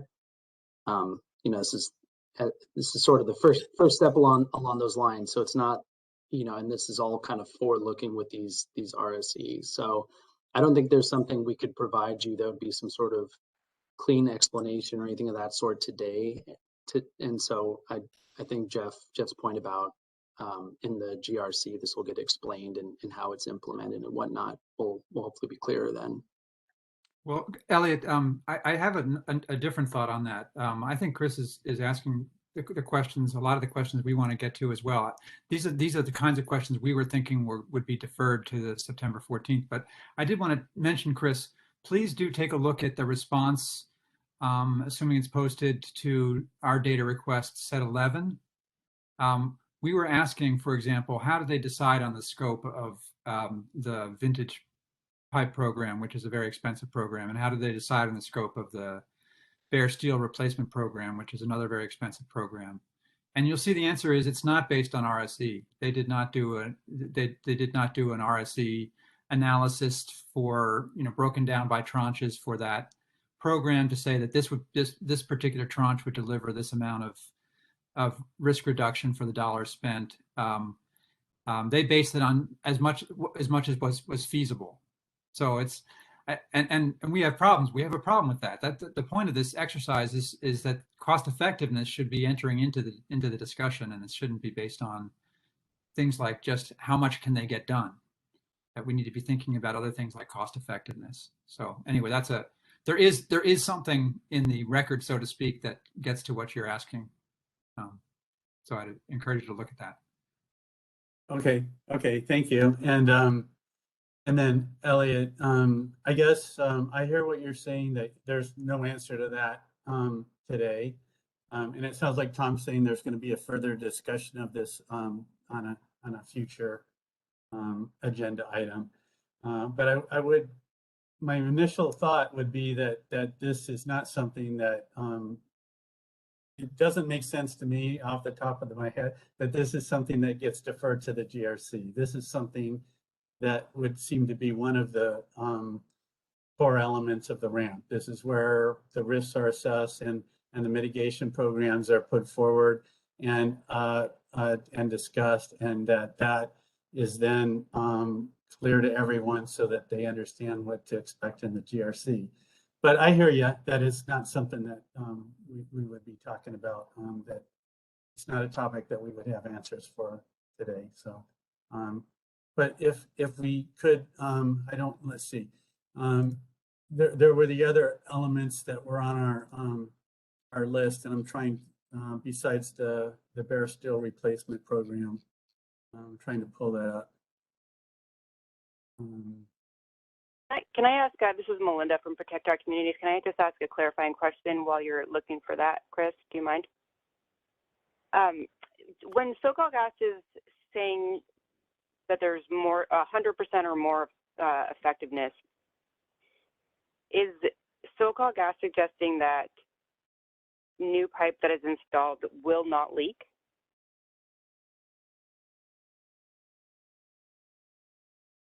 That there's a 0% chance of leaks? No, we're not saying that there's a 0% chance of leak. We're saying that with 100% effectiveness, that you're addressing the existing risk conditions on the pipe there. So we can't predict what's going to happen in the future. So no, we're not suggesting that we think that it's gonna alleviate all future risk. Hey, Jeff. Right. And Sorry. how would that? So how would you account for? How would you make sure that it's not misleading to people when you have things like 100% or more than 100% of effectiveness? That people are still aware that what you're doing could very well still leak.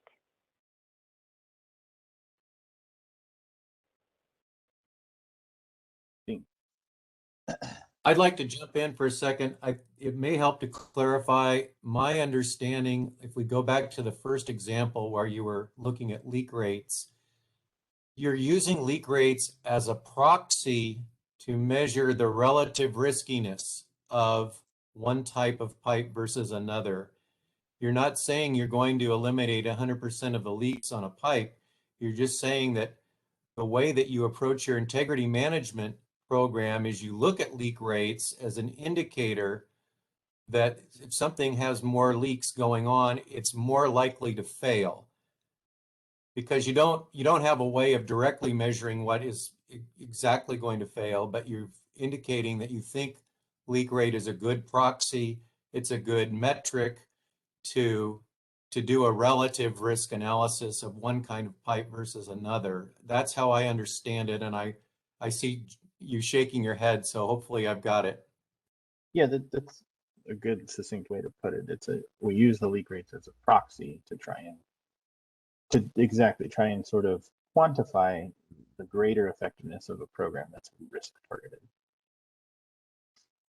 And I appreciated, Fred, your questions earlier about this, because I think it clarified a lot of what I see as a logic error.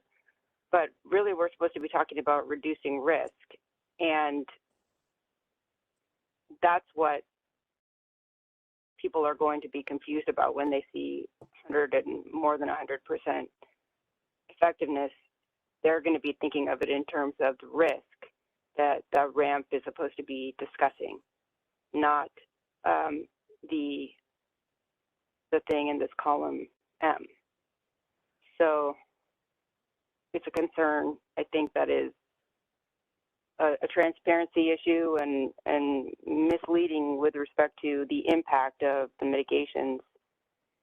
Because obviously, if there was something that could, if there was any chance that there could be a pipe that would not ever leak, that would be a different thing entirely than any of the mitigation measures that SoCalGas can offer now.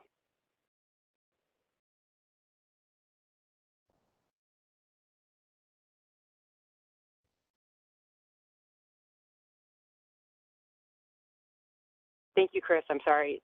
Thanks for letting me interject. Go ahead. Oh, no, thank you. So, yeah, so part of our like list that we submitted on this had to do with, please discuss the process for determining the allocation and level of funding across these mitigation programs for these different ones. And you have them displayed up here.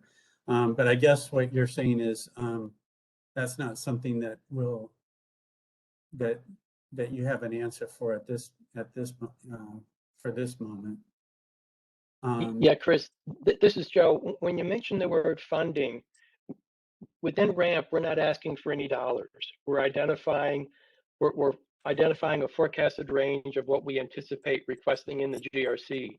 And so by you using the word funding, that's where we were having a challenge as to how it fits within the RAMP itself. And so that's why we said, okay, let's have the discussion today focus on the RC calculations in RAMP. And then on September 14th, we'll start talking about that next level of, you know, what we do within the DREAMS program, what we do about optimizing, things of that nature. Okay, strike the word funding. Apologize for that. Instead, we would for example, use like what's here, the total cost. And I think what you're saying is that we'll be discussing that next month, right? Okay, got it. Yeah. Okay. And but then we had a list of some of the wildfire ones as well. And are we going to talk about that now? Like we talked about going through the allocation and the percentages that had to do with overhead distribution, fire hardening. Is that going to be in a future one? I know you flashed a screen about some of the things at the beginning of this workshop about some of the things where you're going to discuss. I didn't see this on there. Is that going to be on a future one? Yeah, Chris, good question. With regards to wildfire, LP yourself and Turn identified questions specific to wildfire. Wednesday, the 8th, we've identified as focusing on Turn's wildfire questions. And Thursday, the 9th, is when we will be focusing on the wildfire questions that you submitted. Okay, fair enough. All right. So just thanks for that assurance. That I saw the screens flash real quickly, but as long as they're going to be covered, then that covers it for me. And I appreciate you kind of walking me through a couple of these things. I still don't think I have a full grasp of it, but this is helpful. Thank you.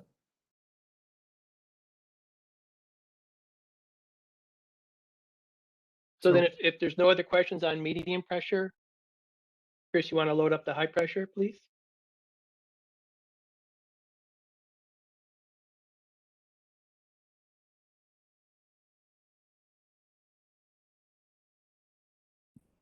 All right. Same sort of format. So I'll just pause and we can jump right into it if individuals have questions. This is Tom from Turn. I think I'm going to turn it over to Jonathan, but Jonathan, I think your questions may have been on a different tab on this work paper, on the risk scoring work paper tab. Is that right? I think so, Tom. Let me get to that.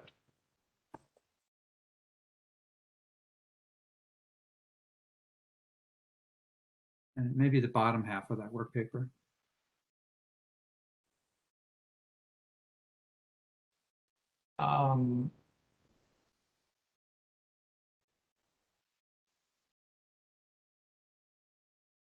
For example, Jonathan, I think you had questions about the financial.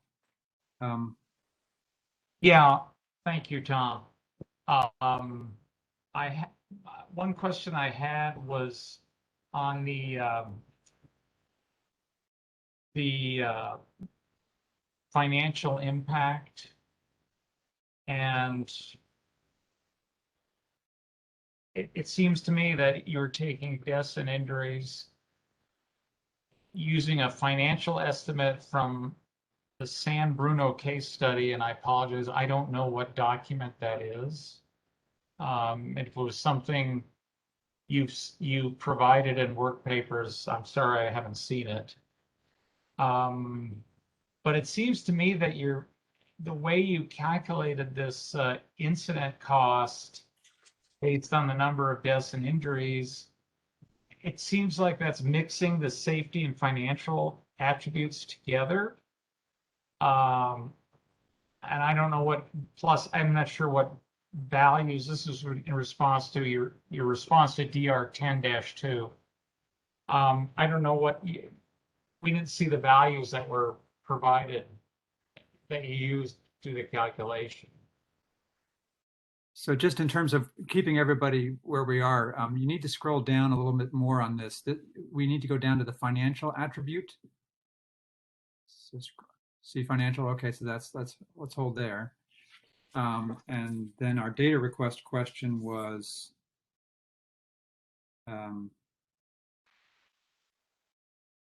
Jonathan, if you get there before me. Let's see, 10-2.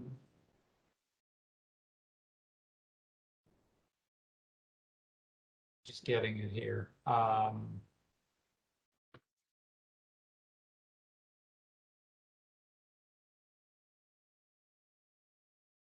come on. I think it was subpart E. Is that right? Right.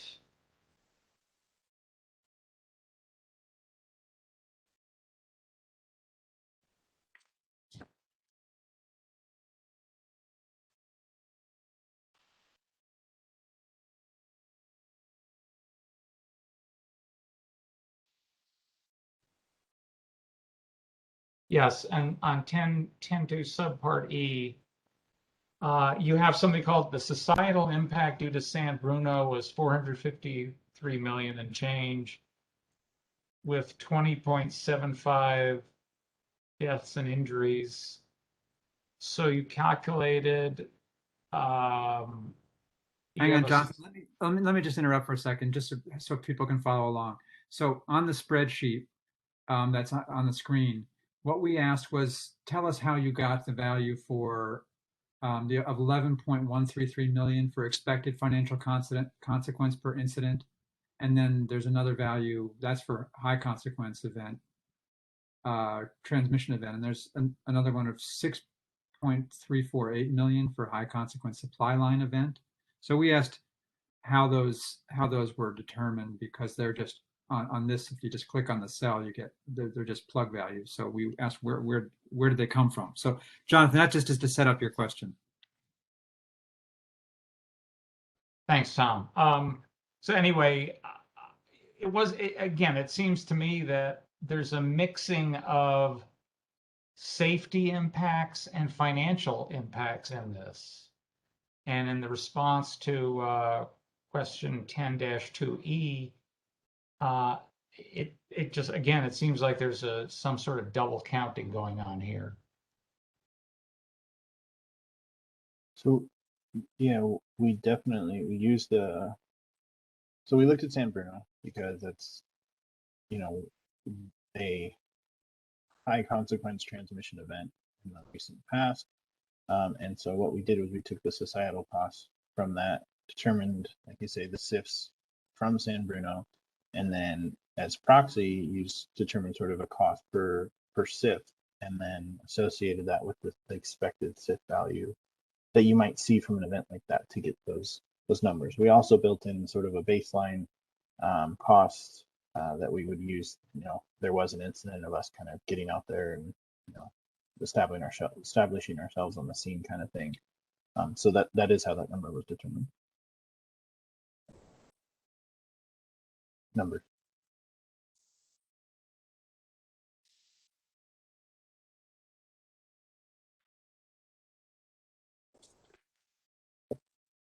So it's taking into account injuries and fatalities, but trying to quantify the financial cost of injuries and fatalities? As proxy, not direct.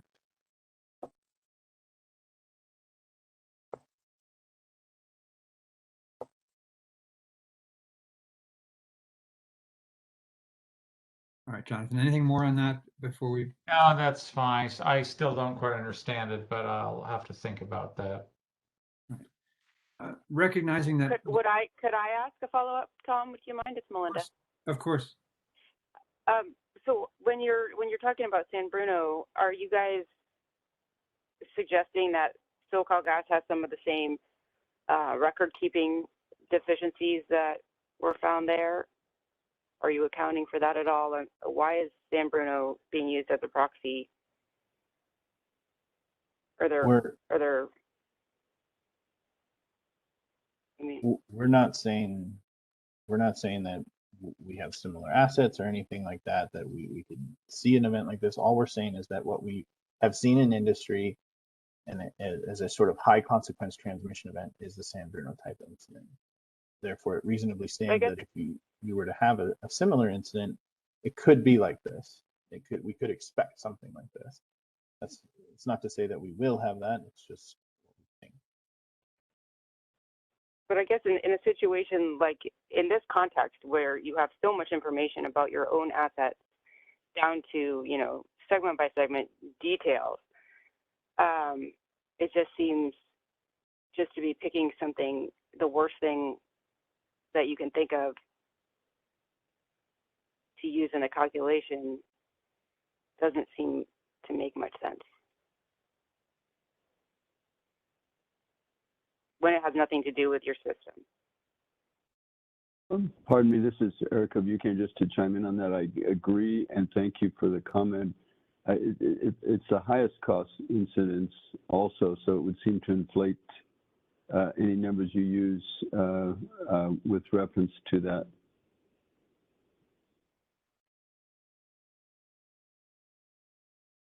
Jeff, did you want to comment, or I was going to ask another question if you're ready for another one? You can ask your question. It's just, I think the last thing I'll say to it is it's representative data. It's what we know is available, and so it made sense to use. Jeff, would you mind going to the RSE work paper tab? No problem. So on this one, if you could line up column E, so we can see column E, and scroll down on that. So this is the high pressure gas system, and so I think if we scroll down, we'll see that the pre-mitigated lure is the same for all of these mitigations, and some of the mitigations, you know, some are pipeline related, some are, let's see, if we go to, scrolling down on my screen here, compressor stations, if you look at row 17, that's got the same, 16 and 17, compressor station modernization projects, compressor station capital, that has the same pre-mitigated lure as, like, say, pipeline related ones, like the row 18 about MAOP and so there, in fact, there's compressor, there's lots of different types of assets in a high pressure system. There's compressor stations, there's measurement and control facilities, et cetera. And PHMSA has separate data about the impacts of consequences of events happening with those different assets, right? Different types of assets. They have different asset data, yes. Yeah, but you've instead of breaking those very different components of the high pressure system down into tranches, you've kept it all as one big tranche, all with the same pre-mitigation lure. Is that right? Not as one big tranche. We calculated the risk at the system level, yes. So our snapshot in time takes into account all assets in the system, and then we tranche by activity and different programs and, you know, HCA, non-HCA. So I would just say that.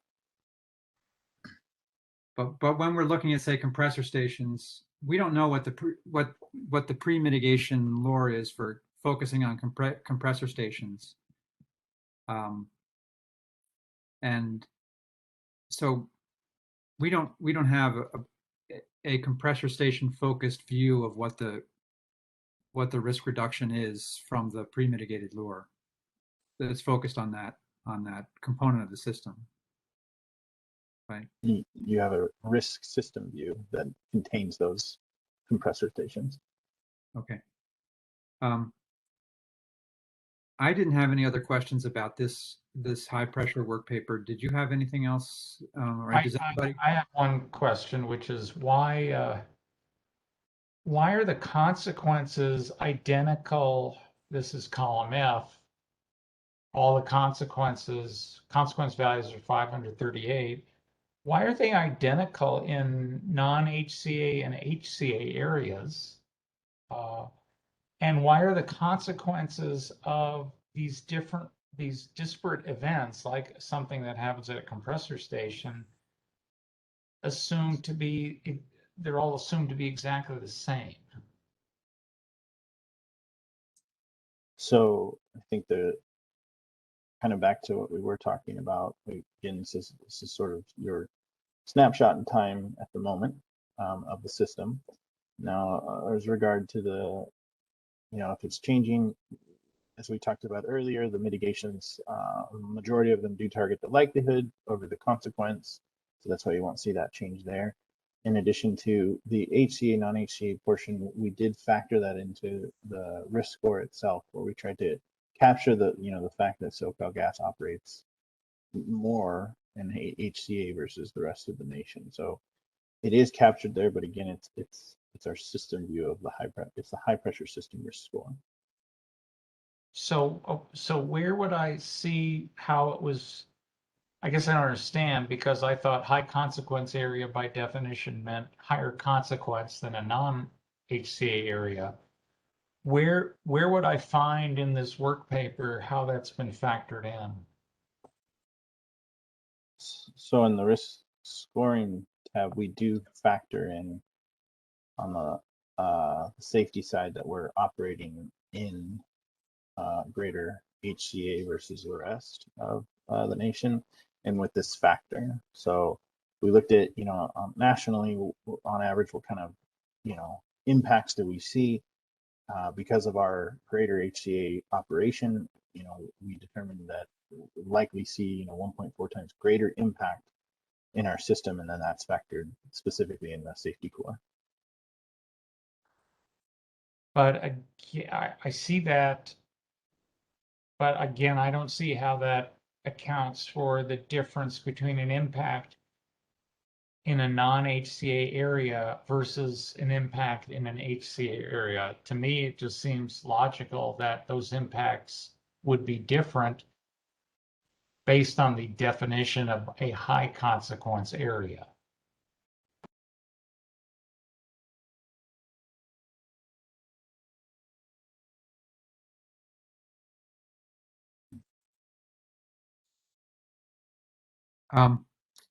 Jeff, did you have any more in response to that comment, or okay? Does anybody else have questions about this high pressure work paper, or should we go on to storage? You have a few minutes left. Yeah, this is Chris. I'd like to ask a question. If we go back to the RSE work paper tab. So I am sort of still, I know that early on, that they talked about, and I think September 14th, they'll talk about pipeline segment risk analysis that we had put on our list of items, but it does seem like it kind of applies here. So I'm still wrestling with this kind of approach where, as Tom was pointing out and Turn was pointing out earlier about, the lore is the same for all of these, the pre-mitigated core, the pre-mitigated risk score, it's the same for each of these, but then the percentage risk address comes up with some kind of an assessment. I guess I was anticipating that each of these items would all be individually assessed, and that way we could assess each of those individual mitigations and risks individually to kind of understand their impact and how they fit relative to the others. And I think that would apply to, if we're going to talk about it on September 14th, about a pipeline segment risk analysis. So for example, if you have a type of pipe, a particular type of seam or you have particular type of segments that experience certain aspects, like maybe they collect moisture because of where they are, or they go underneath roadways, and they're a particular type of segment that a segment analysis would kind of target those types of pipes, understand what the risk, what the likelihood of failure of those are, and then the mitigations for those, so that it would then drive programs to then mitigate whatever those highest risks might be, wherever the risk spend efficiency was best. And so having this tranche level thing where everything has the same value, it seems to me like we lose that ability to understand where those targeted mitigations can be applied. So, but maybe that's going to be September 14th, if that's where the question about pipeline segmentation is going to be. But I still wrestle with this thing, because I see that the percent risk addressed, and this is based, I guess, upon the percentage of scope and that kind of stuff. But I guess I had anticipated that each one of these programs we're going to receive different likelihoods, different risk scores, so that then it was more apparent which these are the highest risks, these are where we're going to target the mitigation programs, and these are what the risk and efficiencies are for each of those, based upon those reduction in likelihood or reduction in impact. So I'm still wrestling with this type of format, but maybe we'll discuss it more on September 14th.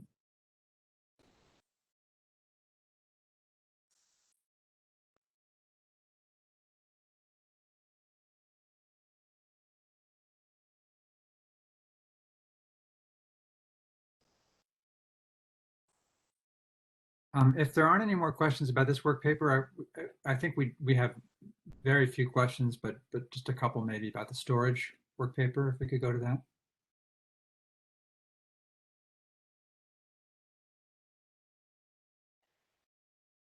Okay.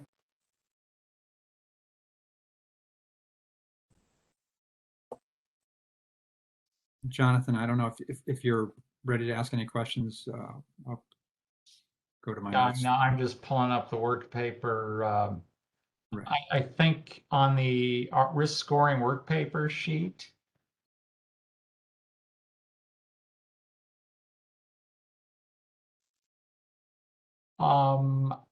you have data per well. Mhm. And it's Yeah, Jonathan, do you mind if I interrupt for a second? Just again, so the people can orient people who are trying to follow. So we're looking at the likelihood section. We're looking at column D, and there's the third row down. It says incidents per well per year. right. And I'm wondering if that's a typo, if it's just meant to be incidents per year, because that confused us, the per well, which is why we asked the question, how many wells do you have? Because it didn't seem to enter into any of these values.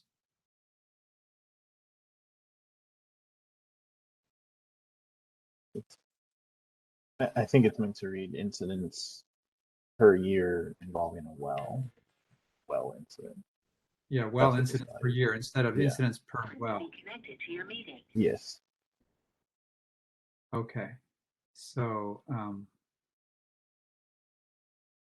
Jonathan, that was my guess what was going on. I know we had some back and forth about trying to figure that out. Does that address your question, or do we do any more on that? Yeah, I think it does. Okay.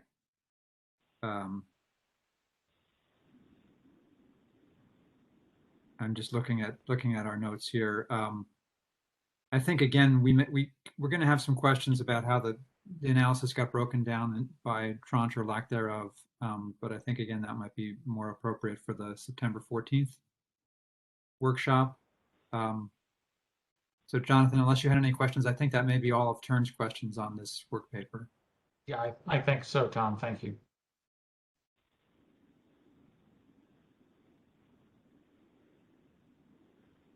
I have a question if no one else wants to go first? Yeah. Can you go to the RSE work paper tab? Yes.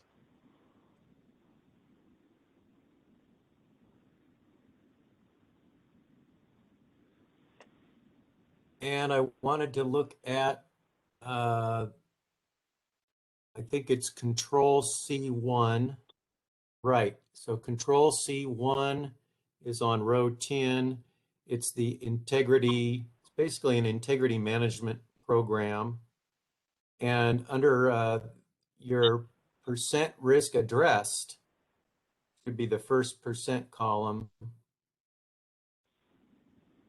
Right, percent risk addressed 3.3%, and your source was a report from Integrity Engineering. I read that to be, is that an outside consultant company? I'd have to double check on that unless the storage. Integrity Engineering. I'm focusing on this. It just Sure. struck me that the percent risk addressed is a very small number. I mean, if you've had a study done on it and that's, a good study, then, it is what it is. But I analyze this particular calculation and I see the risk spend efficiency is quite small, and I attribute that to this percent risk addressed being a very small number of the total storage risk envelope. So yeah, I was just curious about the study or the report. I'm sorry. I think that's actually a typo. It should be integral, not in integrity. So I think Integral Engineering was the one that did the study for us. Okay, so you had a consultant, Integral Engineering, did a study. Correct. Could I ask for that by a data request?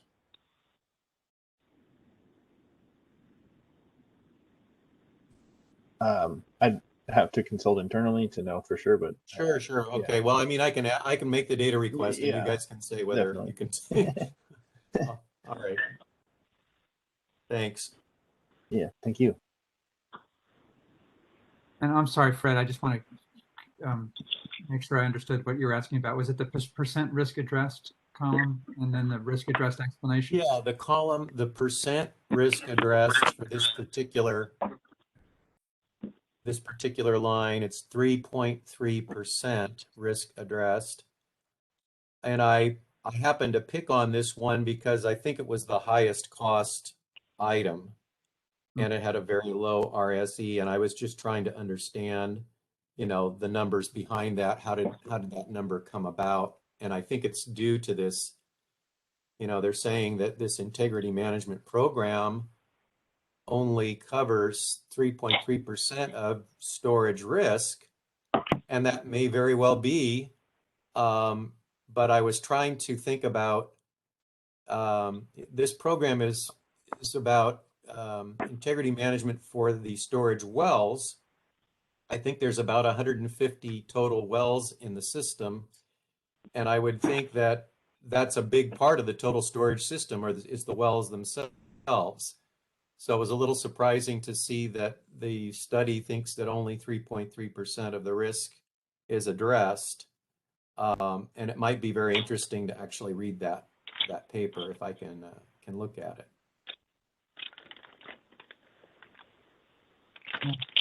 It's a good thing to flag. Yeah, thank you.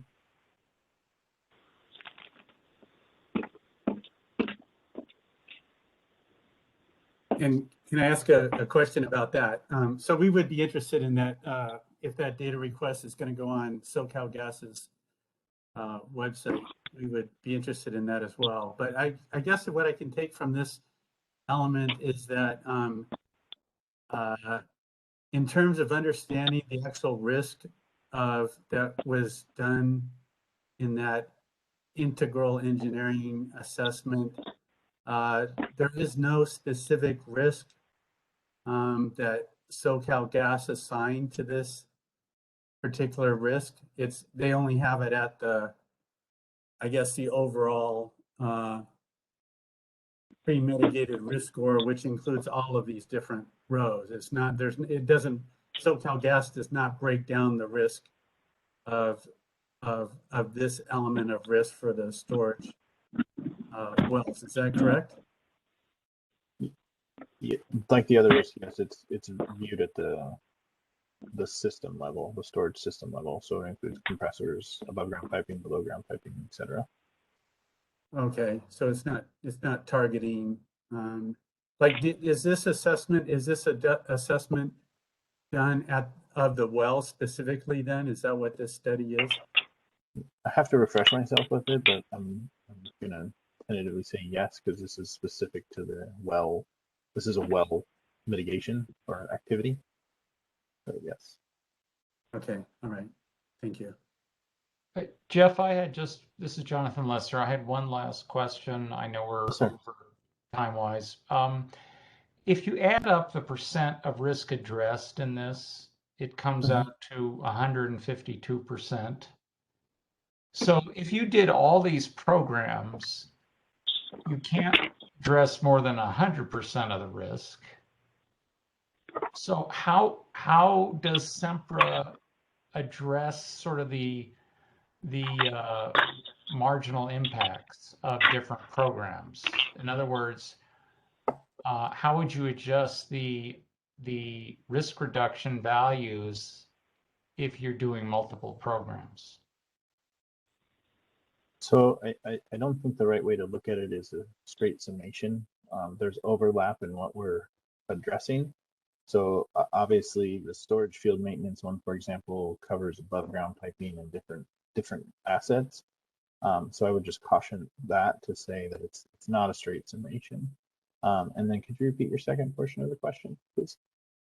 Well, the question is, how do you, I mean, for storage, would you agree that you cannot address more than 100% of the risk? I would agree with that. I just, again, caution that this isn't a representation of 100% of the risk. Oh, so there are other risks that are not addressed in these mitigations. So, I mean, just more that adding back to my original point, just more than, adding these all together isn't going to equal 100% because you do have crossover. So to answer your question about how we address risk, this is at the system level, this is our best representation of the risk to the storage system. There are more programs and things that we do, and there's obviously different facets of these things that address different types of assets. And so we do look at that, and we look at our more risky assets and try to address those. I just want to caution that it's not that we're blatantly ignoring a certain part of the system or anything like that. We're not. No. I don't think you are at all. I'm just saying, Okay. if you do all of these programs, Mm-hmm. Again, you can't address more than 100% of the risk. Yes, sir. Therefore, if you did all these programs, Mm-hmm. there must be overlap, as you say.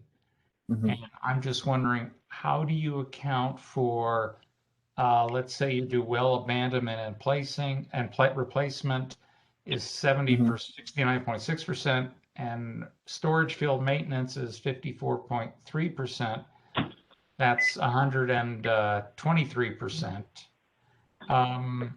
If you were doing both of those programs, how would you adjust the RSE values to reflect the fact that you can't address more than 100% of the total risk? I'm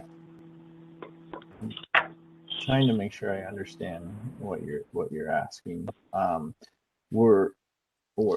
We agree we're not addressing more than 100% of the risk. I think just that looking at that pie, if you will, as a whole, there's different programs that touch different things and obviously do multiple things.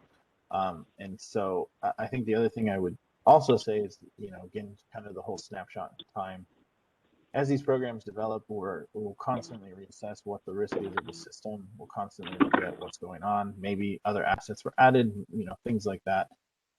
It's, I think we are addressing it appropriately with how we have it depicted here. But yeah, I would agree with you. We're not saying that we're addressing more than 100% of the risk. Jeff, this is Joe. Yes. hopefully I don't say anything wrong. Did you mention earlier that while it's percent risk addressed, these are addressing the drivers of the risk? So some of them, yes. Some of them, if we have more or different data associated with it, it was built a little differently. And where I'm going is, to the extent there's a driver that's more applicable to one mitigation than other mitigations, could we have a high risk percent addressed specific to that one driver? So that could be 90% specific to one driver, but that driver may not be as applicable to other mitigations. And so by summing them up, where if we have 6 drivers, in theory, that would be 600% rather versus just 100%. But I think it goes back to, we shouldn't necessarily look at that summation of the entire column H is going to equal 100%. It just doesn't. And I don't want to be misleading with that. And the other thing to consider too is a lot of these are controls. So we're doing these as a means to, you know, hold the risk steady, if you will. So there is that part of it as well. This is Tom. I wonder whether this issue might be addressed also if this risk were broken down by types of asset into tranches, so that we had compressors separate from wells, separate from storage fields, et cetera. So I wonder if this issue might be addressed that way as well.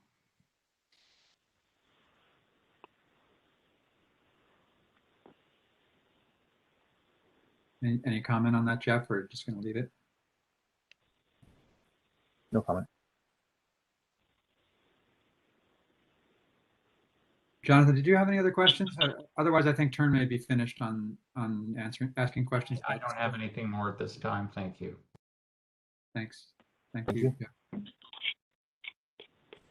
Jeffrey, to Tom's question, is there a reason why it could not be broken down by those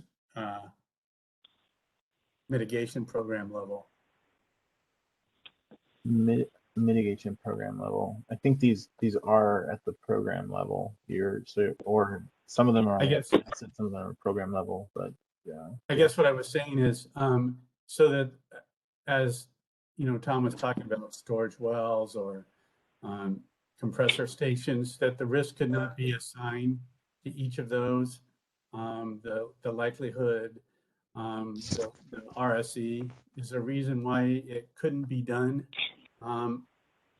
in that way, that granular fashion, so that we understood each component individually.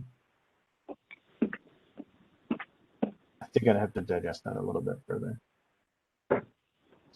Okay. And then one other question is, I noticed that when I was talking previously, earlier on, Steve Hain had talked about it. I'll have to ask if we could go, would it be okay to go back to the medium pressure slide, or else if we've moved on? I know we got limited time, but I noticed Steve Hain had asked a question about the hypothetically on vintage pipe, 3 leaks per month per year and state-of-the-art pipe. And he asked this when I was talking about 2:40 p.m. Steve Hain did about the effectiveness of replacing vintage pipe with state-of-the-art pipe is then 3 minus 1 over 3, or 67% effective. It's not 3 leaks over 1 leak, or 300% effective. I was wondering if you could address that, because I think that's when we talked about 305%. But I mean, could it be analyzed in that type of a framework, so that you were looking individually at that particular mitigation program, that particular risk, and then assigned like a risk for that and effectiveness for that mitigation, rather than trying to put it in some kind of like global, larger scale? I mean, could it be done that way? Is there a reason why it isn't done that way? Again, I think I'd want to think about that a little bit more. I think one thing I definitely want to say is this is just one again one point in time in our methodology as we go through this process is there's always room for improvement and we want to improve. And to hear your suggestions and take that back and consider it definitely. So I just again want to say I appreciate the comments and it's definitely giving us something to think about. Sounds good. Okay, thanks.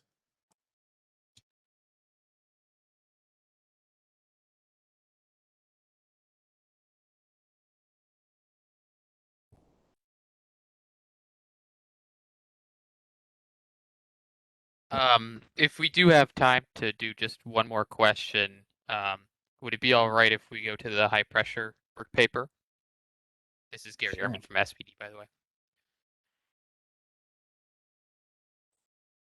So on the high pressure work paper, could you find C21, T1, and T2?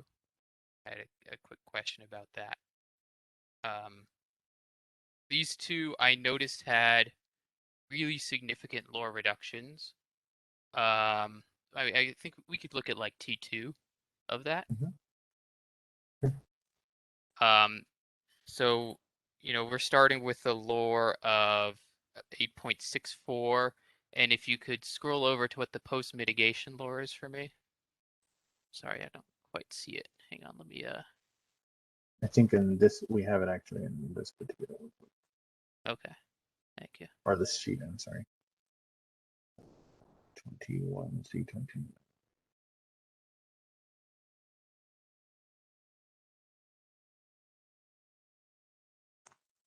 So we're looking at those two. Okay, so let's start with T2 specifically. Do you have an explanation? This lore reduction is going from 8.64 to 0.67. So this is saying there's going to be a 93% reduction in likeliness of a risk event, and this is over the entire service territory. Is that correct? Yeah. So this is for this is essentially your ILI assessment type program. Okay. You go out and you run your pigs and then identify your issue spots and then remediate them. Okay. And I guess what I'm kind of struggling with is how this one, this mitigation, this T2 would be able to reduce your risk all the way down to 0.67 events per year. If this is only being applied to the non-HCA area, then that would imply that the HCA area would only have, less than 0.67 events in total. So I guess I'm trying to figure out like how is this reducing the lore so much? This is a very significant reduction of lore, especially compared to everything else. yeah, I think this again is one of those risk targeted programs. It's not over the entire system. It's just over those type of, and again, pipeline integrity. Feel free to jump in if I botch this description of the scope of work at least. And where we're running our tools, and then we're looking at our issues that we might have, and we resolve them. The one thing I'll say is, even though you see this great risk reduction, which is good, this is a cyclic program. We're going to come back and we're going to reassess. It's proven as an operator to do that, and so that's essentially you can almost view it as, yes, we're doing this work and you get this really good reduction, but if you don't come back in another 7 years or whatever the time is to do it, you're going to see this risk increase. So maybe that's a better way to look at it. I suppose it just seems like this number is not. I'm not convinced that it's even a possible outcome. If you're targeting just one portion of your utility territory or assets, then you have to have some lore left over from the things that you aren't targeting. Those things can still fail. So, this is implying that, after you do this work, everything in your utility has a 0.67 chance of failing, and you're doing something in a very targeted section. It doesn't quite add up to me. And I wonder, is this kind of a an artifact of the method that you guys have been using for the controls? Is that what's causing this? I want to say I don't think so. But you said something. I don't think it's that the rest of the system holds this constant likelihood now after doing it. You know, it's almost like I said, sort of a cyclic thing. So as you go further and not reassessing and longer, you know, keep operating your pipes and your system, more issues will arise, and so you essentially see, you know, this come back up in this particular set of assets that you're smart picking or that you're looking at and addressing. I think the methodology, you know, like I said, it's the same percent. It's just how the numbers fall out from what we did. But yeah, I think the better way to look at it is not you're seeing this constant 0.67 across the system now. It's you're addressing the risk and you're continuing to operate. You still need to look. Things are still rising. Continuing on and on and on. Jeff, this is Chris Baker with SoCalGas. Gary, also the integrity assessments and remediation is a very targeted program where you are addressing your class 3, class 4 locations, your high consequence and medium consequence areas, and those are the areas that have the greatest likelihood of having you know, SIFs and significant financial damages. Oh, absolutely. I understand that these are targeted. What I don't quite understand is how, if you're targeting very small sections of your utility, how that would then mean that your entire utility suddenly has 93% less risk of an event. That doesn't quite add up to me. And the same sort of thing can be seen. The same sort of thing can be seen if you look at Tranche 1, where, you know, it's a 71% risk reduction. In the high a couple things. I'm sorry. It's not necessarily a small section, and then also too, I mean, it is targeting the areas where you would have those significant, like SIFs, as well as those financial, you know, significant financial damages that could occur if it's in the middle of a field in the middle of nowhere. That's not the program of. I mean, it's not as targeted as this integrity assessment program, which is really driving down the risk to where people are affected. Mm-hmm. It there's something off here. That's kind of my concern is that, you know, if you divide up your utility territory into like 10 by 10 mile grids, and you decided what the lore would be on each of those grids, you know, in theory, those lores should add up to your full utility lore. You know, these can be summed up. So if you're reducing the lore in one of those grids, you can only reduce it so much. You know, you can only bring that down to 0, and the rest of your utility still has to have a likelihood of a risk event.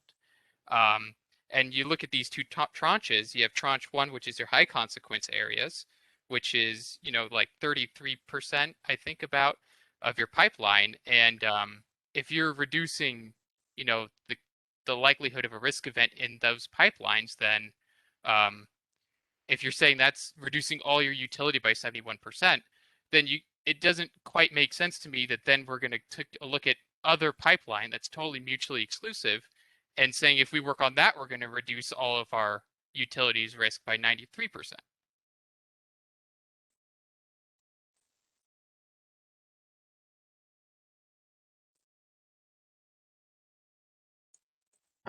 Well, I think, Gary, you raised some interesting points, and I believe that really it's just the result of their calculation of the three percentages they've assigned. So I think if we want to question, you know, how they've assigned the percent risk address, the mitigation scope, and the mitigation effectiveness, those would be the areas to look at. Otherwise, that's what their current, you know, numbers that they've assigned generate. Yeah, understood. I thought I saw somebody, was it Norman? Sent a little note that he had his hand raised. Or was that old?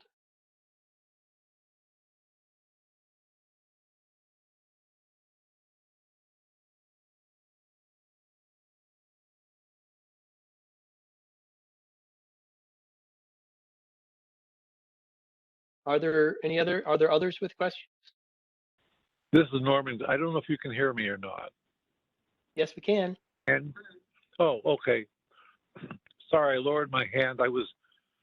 I've had quite a bit of trouble with the audio at my end, but I have lowered my hand, Joe. Okay, thanks.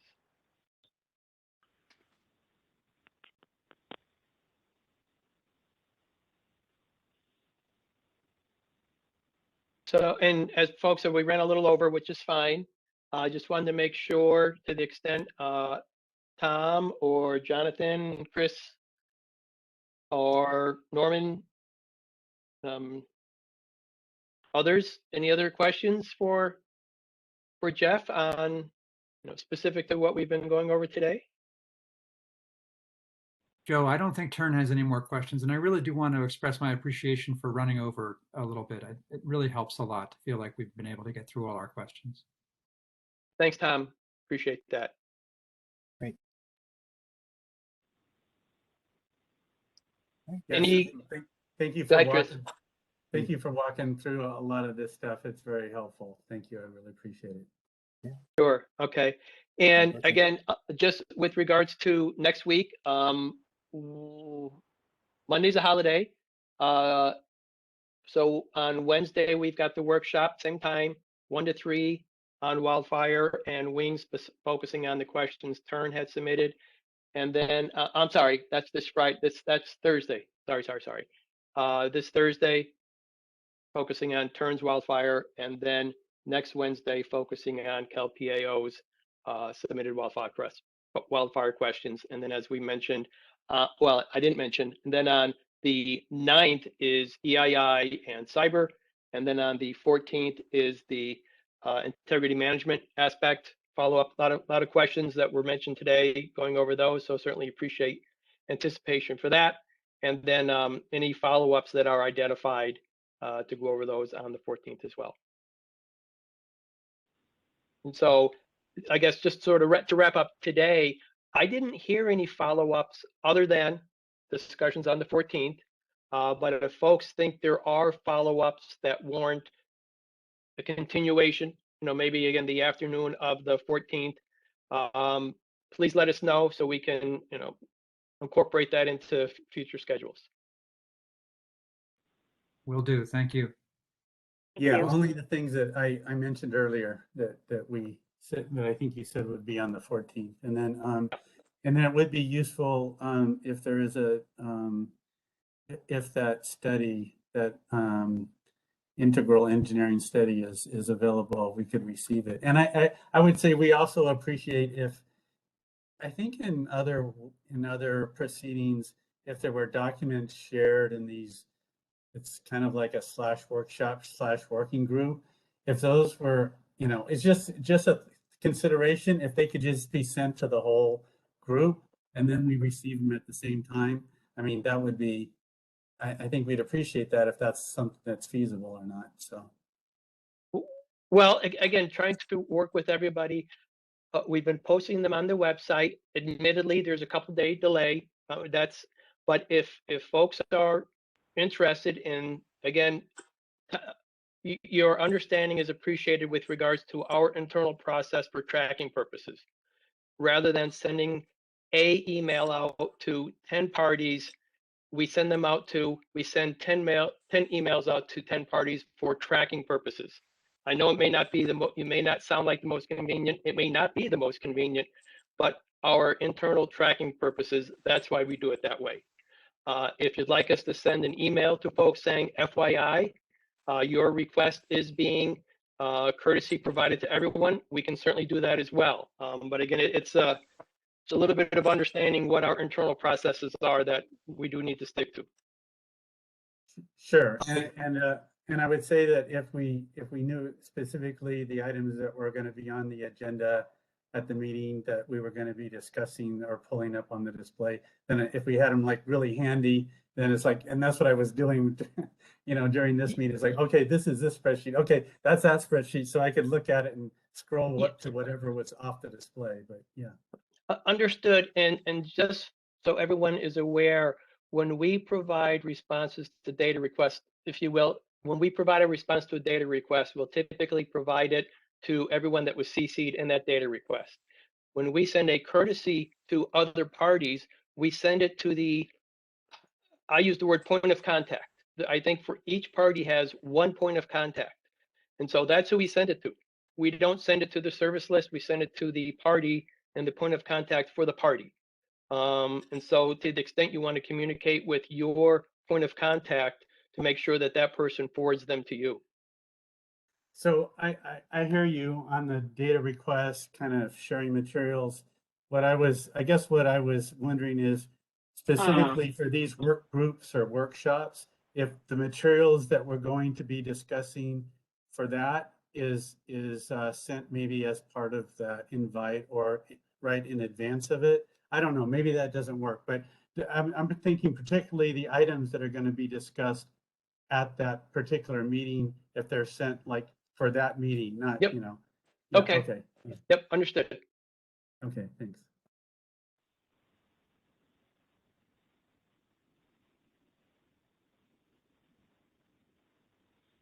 Thank you. Anything else? Fred? Others? Thank you, Joe. This is Melinda. I would like to see the integrity engineering paper as well. So I don't know if you're planning on sending that to everyone, but thanks. Yep. I could make a request like Tom Long did. I think when Tom's data request number 8 was copied to everyone to show us all that he was making that request. I'd be happy to make my request with a CC to the service list, letting them all know I'm making that request. Yeah, Fred, enough people have asked for it that we'll just proactively make sure that everyone gets it. Okay. Oh, so consider that my data request. Fair enough.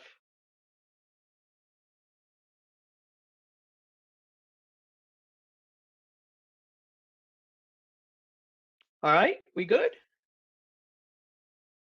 Or at least good to break? I think we're good. Adios, amigos. Thank you very All much. right. See you Thursday. Thanks all, really appreciate it. See you in 2 Okay, bye-bye. days. Yep.